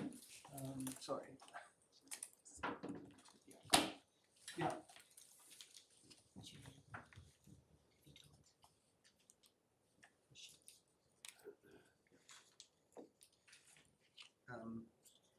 Supplemental 2, tab 67.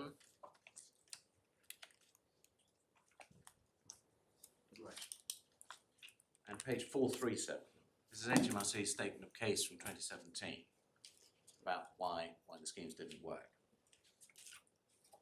And you see a heading at the bottom of page 437 that says HMRC's case. Have you got that? It says HMRC raises arguments under the following heads. 1, no trade. 2, any trade or business not carried on with a view to profit. 3, expenditure not wholly and exclusively for the purpose of the trade. 4, expenditure was capital in nature. 5, failure of gap. And then there's a responsive point. So there's 5 points being made. So the first point was no trade, and the second point was no view to profit.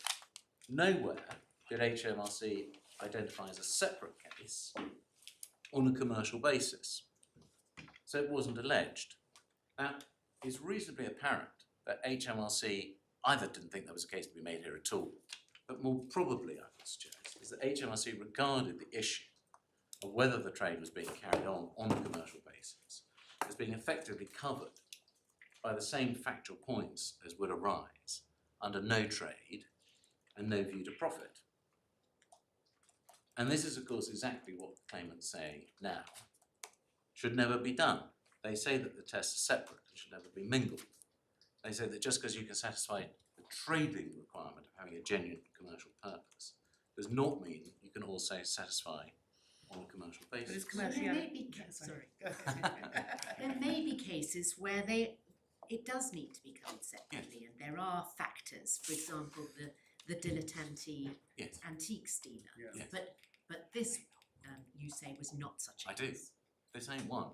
Well, I really do hesitate to interrupt here. What you have just been shown is a document from 2017, which is the Appeal 1, which is in relation to the LLPs tax, not the members tax. But their tax is it's a look Hasn't through. got the commercial basis element. Well, but it's a look through. Yeah, They so only get the relief if the sorry. The whole point is transparency. Yeah.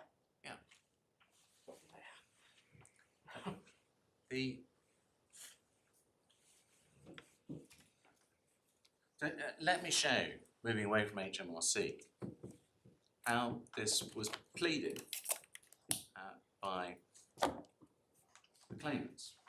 Yeah. We can put away sub 2. We get out core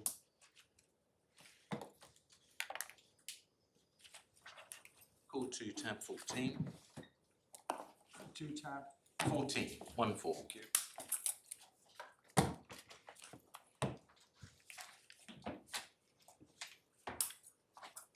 And we go to page 228. So this is where the claimants pick up HMRC's case on no trade, and they basically cut and pasted bits of HMRC's case.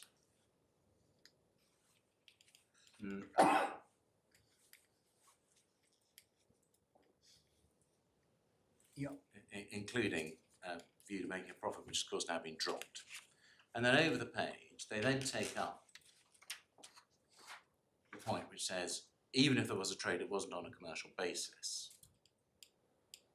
And the very first thing they do in alleging wasn't carried on commercially is incorporate by reference the whole of 49.2.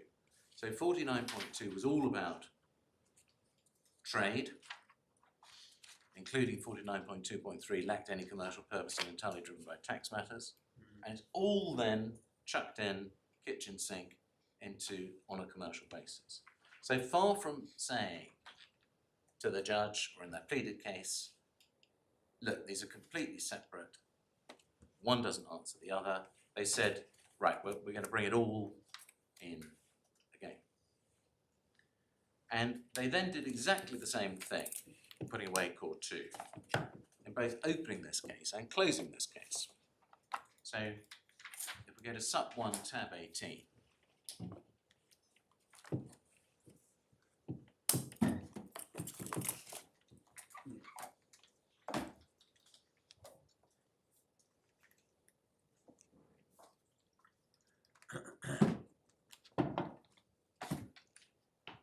and at a page, the first page is 159.1, and if you start at paragraph 230 at the top, you can see that this is about a point solely contained with the trade issue, the details of which don't matter for this purpose, but it's about the Livingston carried on in a commercial way, and it then sets out a lot of detail in support of that.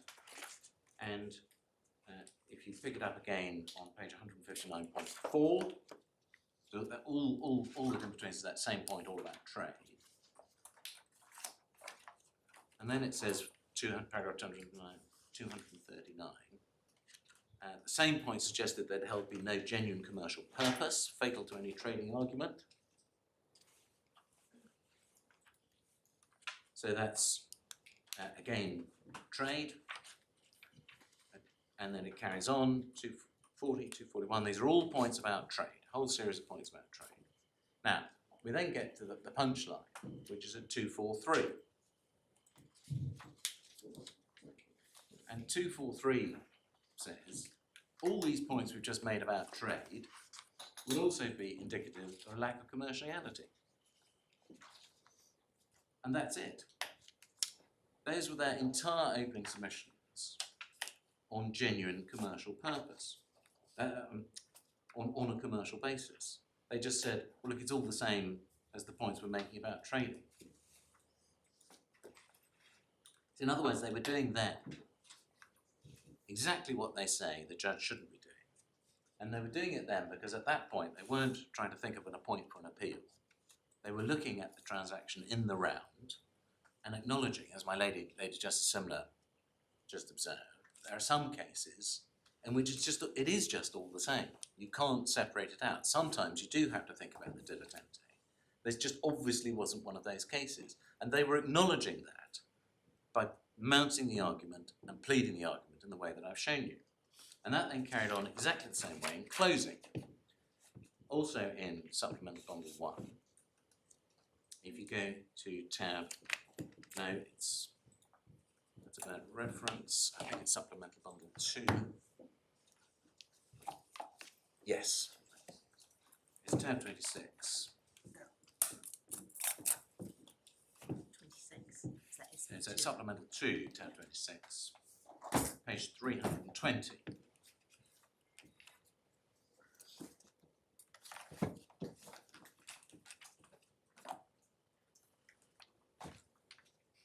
So you see paragraph 181. This says applying the requirement for a genuine commercial purpose. So that's trading. This is, you know, we're in trading. We're talking about the genuine commercial purpose element of the trading test. Applying to the 5 factual key conclusions, which all failed. If you just run your eye down those points, just sort of get them in the short-term memory. And then keeping your finger there and looking on to page 334.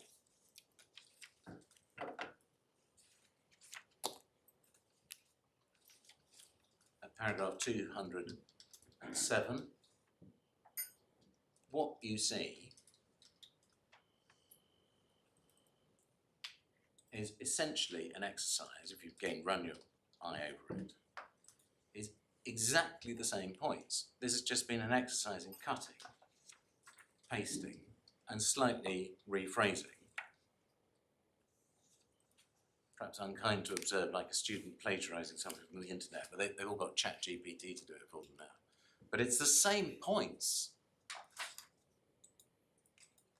So what they said to the judge in pleading, in opening, in closing, is, well, it's all the same. The genuine commercial purpose facts that we rely on, paragraph 181, points A to E, are all the same as the points we rely on for lack of commercial basis, paragraph 207, points A to E. It's just a recycling, and the judge was exactly right to point this out and say, look, I've answered your paragraph 181. You say it's all the same. I agree, and it answers the question the same way. So it's a strange state of affairs, to be frank, that we find them criticising the judge for doing what they invited him to do. I just want to turn to the substance of this, putting aside that point. We can put away supplemental bundle 2 and have the judgment at core 10, paragraph 311, which is page 135.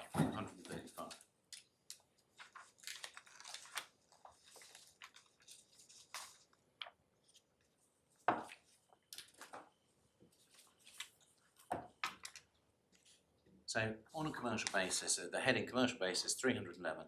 So the first point to note is that the judge cites the leading authority, which in my head has always been pronounced Wonnell and Rothwell, but I don't know if that's right because it could be Wonnell, but anyway. I'll call it Rothwell because I'm confident in that. And this is the leading authority, and that was common ground. I think it was the only authority either side cited on this point. So there's absolutely no question of the judge having applied the wrong test or having misunderstood the law, and as the court will be aware, Mr. Justice Zacaroli is the current president of the Upper Tier Tax Tribunal, so he was. He's gone now. He's now the supervising judge for the Middle and Western Wales. He's been replaced by Mrs. Justice Bacon as the president of the Tax Tribunal. Okay. But you are right that he was at the time. He's not a novice, is the point I'm making. He's a man who knows his way around tax cases. He cites Rothwell, and that is the leading case. And it was the only case cited to him. And he quotes the key passage. So he hasn't got the principles wrong. I've shown you that what he does over the page. He just says, he says that the argument of the claimants is just a rerun of the arguments. And I've shown that he was exactly right about that. And he therefore answers it in the same way. And he was right about that too. Now that takes us to the detail in the footnote 22, Malin Friend's skeleton argument. But before I look at that, I just want us to step back and think about the exercise we're engaged on here. Because the decision about whether Mr. Thornhill could reasonably have thought that there was a genuine commercial purpose behind the LLP's activity, or in whether the LLP's activities were being conducted on a commercial basis, was a very heavy and detailed question of fact. And the judge considered a very large amount of material on this, none of which is before you. So he read, he had extensive argument over, and he ruled upon the construction of three complex interlocking agreements. There was the distribution agreement, by which Warner Brothers granted the license to distribute and exploit a slate of films. It wasn't just one film. They spread their film risk. There was the marketing services agreement, by which the LLP agreed with various Warner Brothers companies that they would be sub-distributors. And then there was the call option agreement. And those were just the three principal contracts, and those ran to well over 100 pages. He also considered all the material which passed between Mr. Thornhill and Scott's over many months, and the oral evidence of Mr. Thornhill, considering the factual matrix in which those contracts were made. And if we look at the judgment back at page 133, just a few pages back,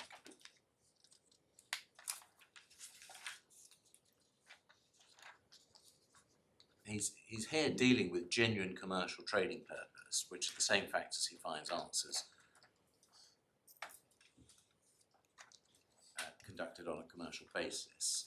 He says he accepts the proposition that it's got to be construed against the commercial background, and then he makes some specific factual findings about the matrix, about the points to be drawn. So the first one is important, it's the prolonged period. My learned friend suggested yesterday that if you hold an asset for a long time, you're obviously not trading.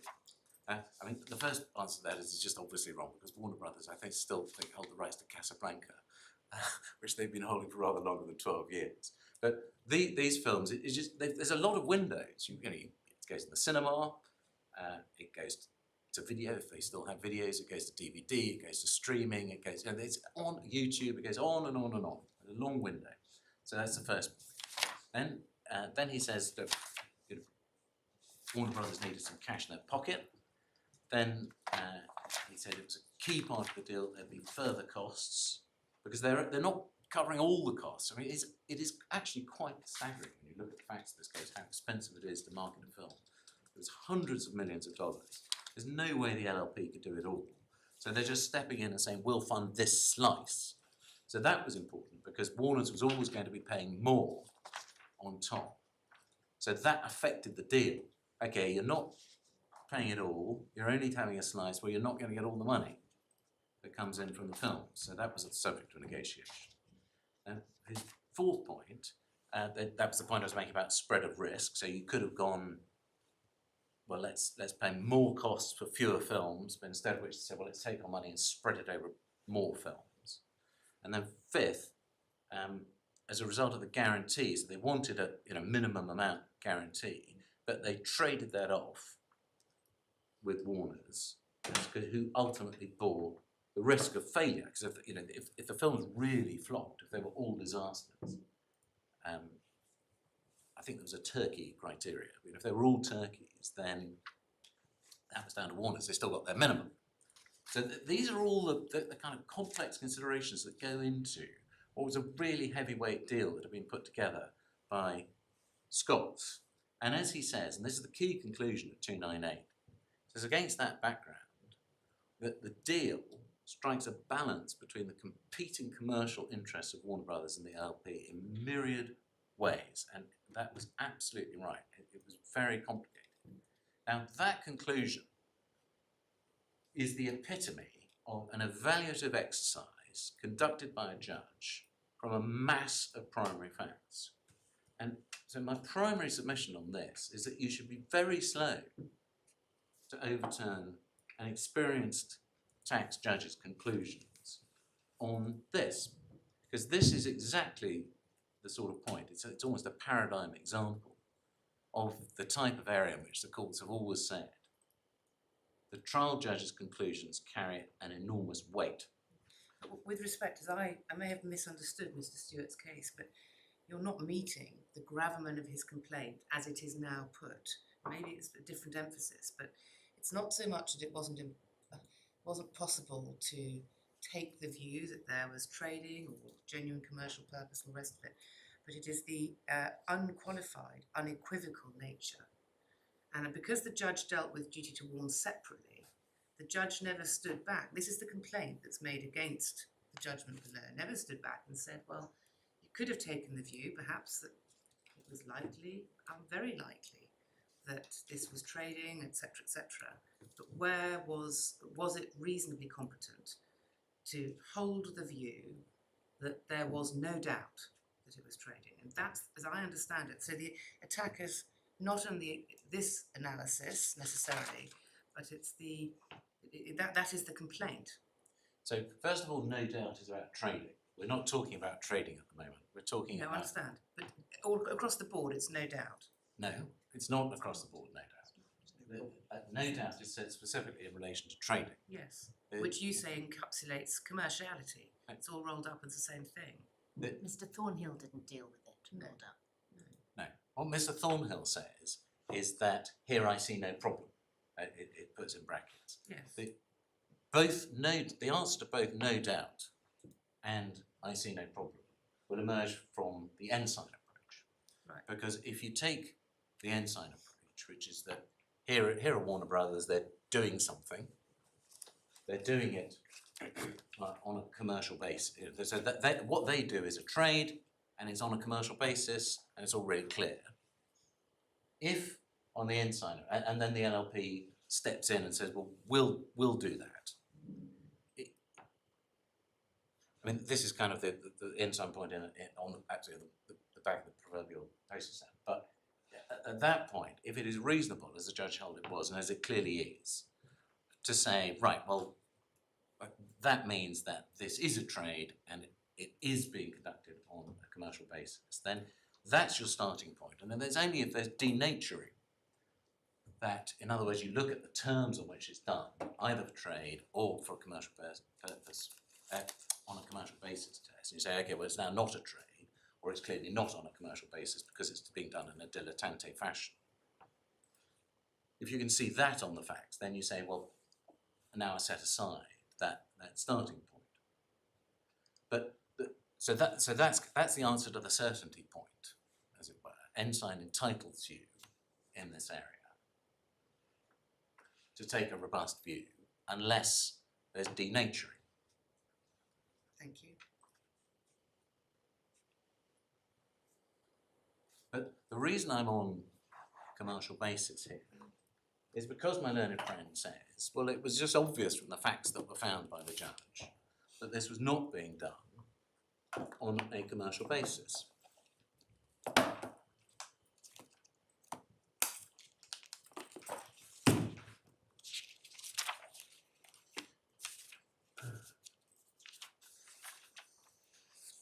And your primary point on this, as I understood it, was that this is a detailed evaluative exercise by the judge of a series of complex facts, only a very small proportion of which are before this court, to reach the conclusion 298. And therefore this court, applying all the principles we would normally apply in the case of an appeal on issues of fact, should not interfere unless we are satisfied. There are a number of ways of putting the test, but the judge was plainly and obviously wrong, clearly wrong. That's exactly right. And so I suggest we're absolutely squarely within those principles, and they were helpfully summarised in the Generali case, which is Authorities 2, Tab 23. Oh dear, do we have to look at it? No. It still hurts. I've always wondered if that was an ambush by Mr. Boyd. It still hurts even after 20 years. Well, you won on this point, by the way. That's any consolation. It's Authorities 2, Tab 23. Yeah.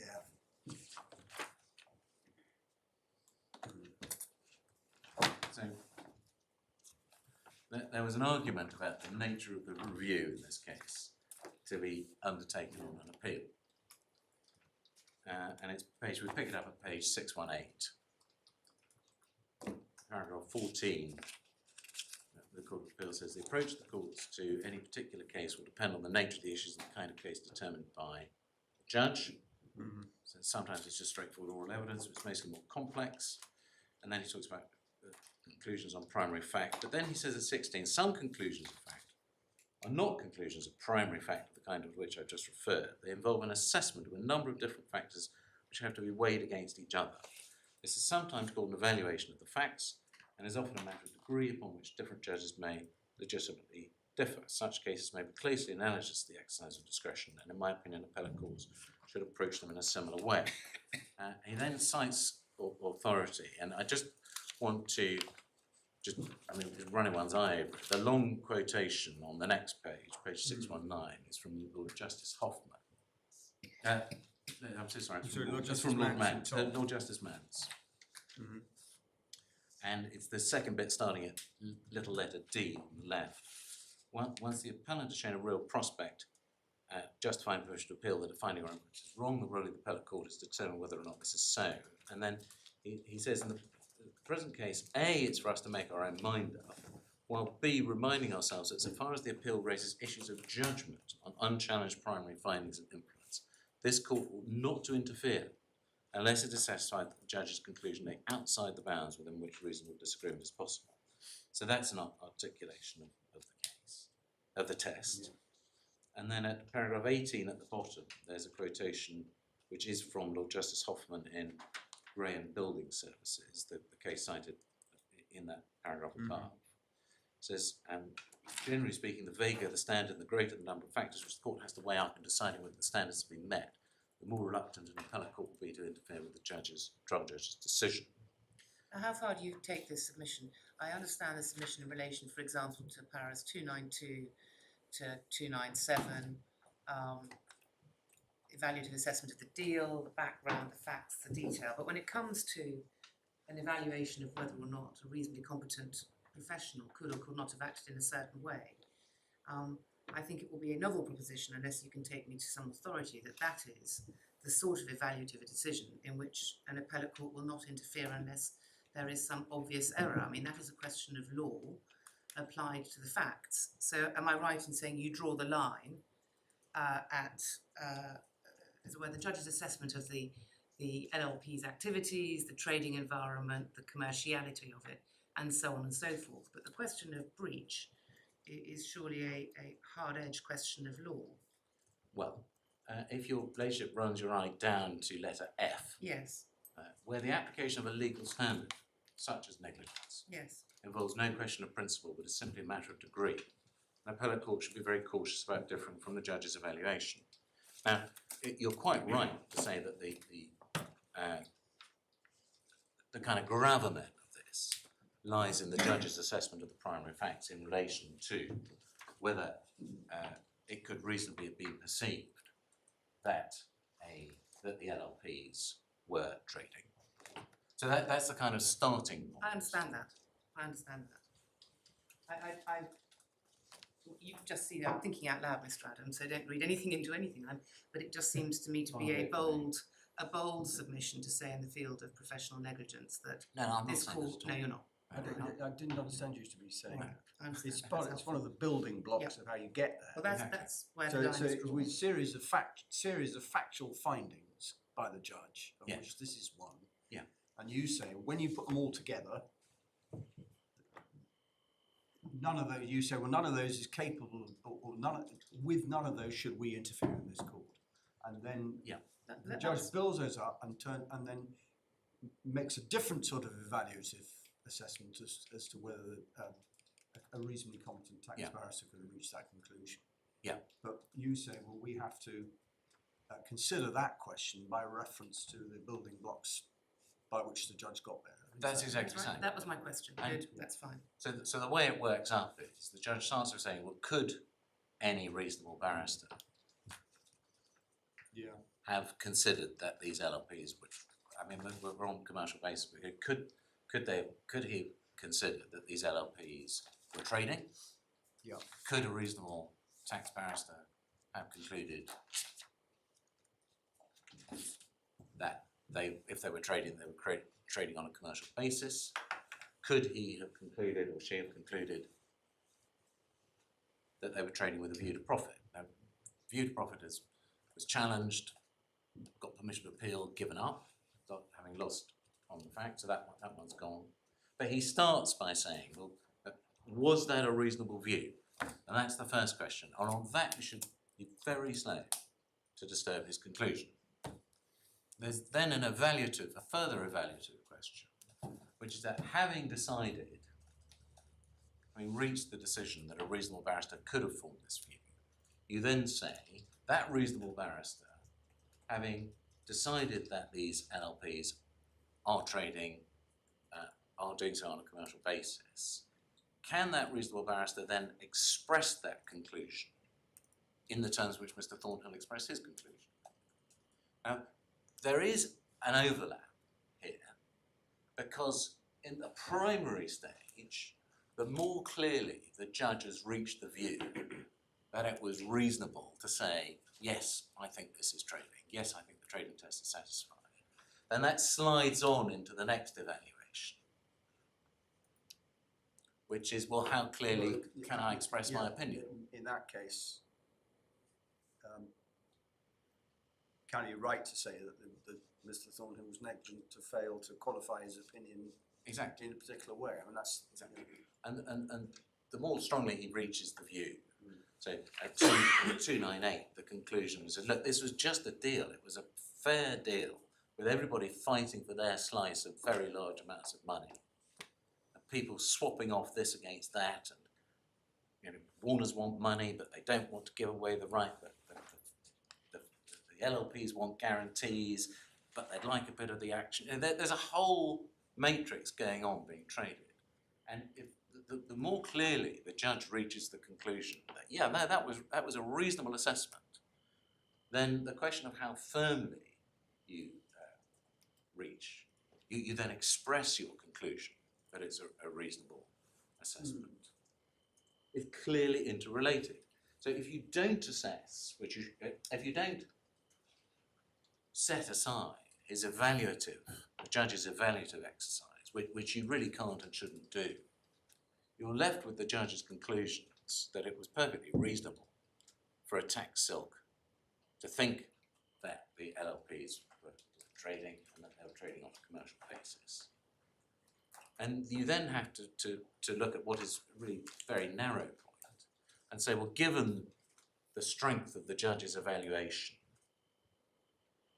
was it reasonable for him to say that it was okay for Mr. Thornhill to express himself as he did? So that now, But sorry, that's the was it reasonable? But what about the judge's assessment at that stage? At that stage, the judge is either right or wrong. that's true. Well, I mean, that is true, but no. That's the question that my lady was, I think, putting to you. Well, I thought it was at the next level up. No, I'm talking about at the next level. So Right. the Sorry. judge has conducted his evaluative exercise.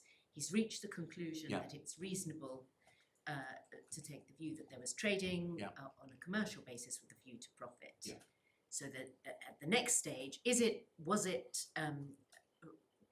what could a reasonably competent barrister express a conclusion about those points that was unequivocal? Yes. As unequivocal as it was. Yes. Could have expressed On himself in that those terms. question, the judge is either right or wrong.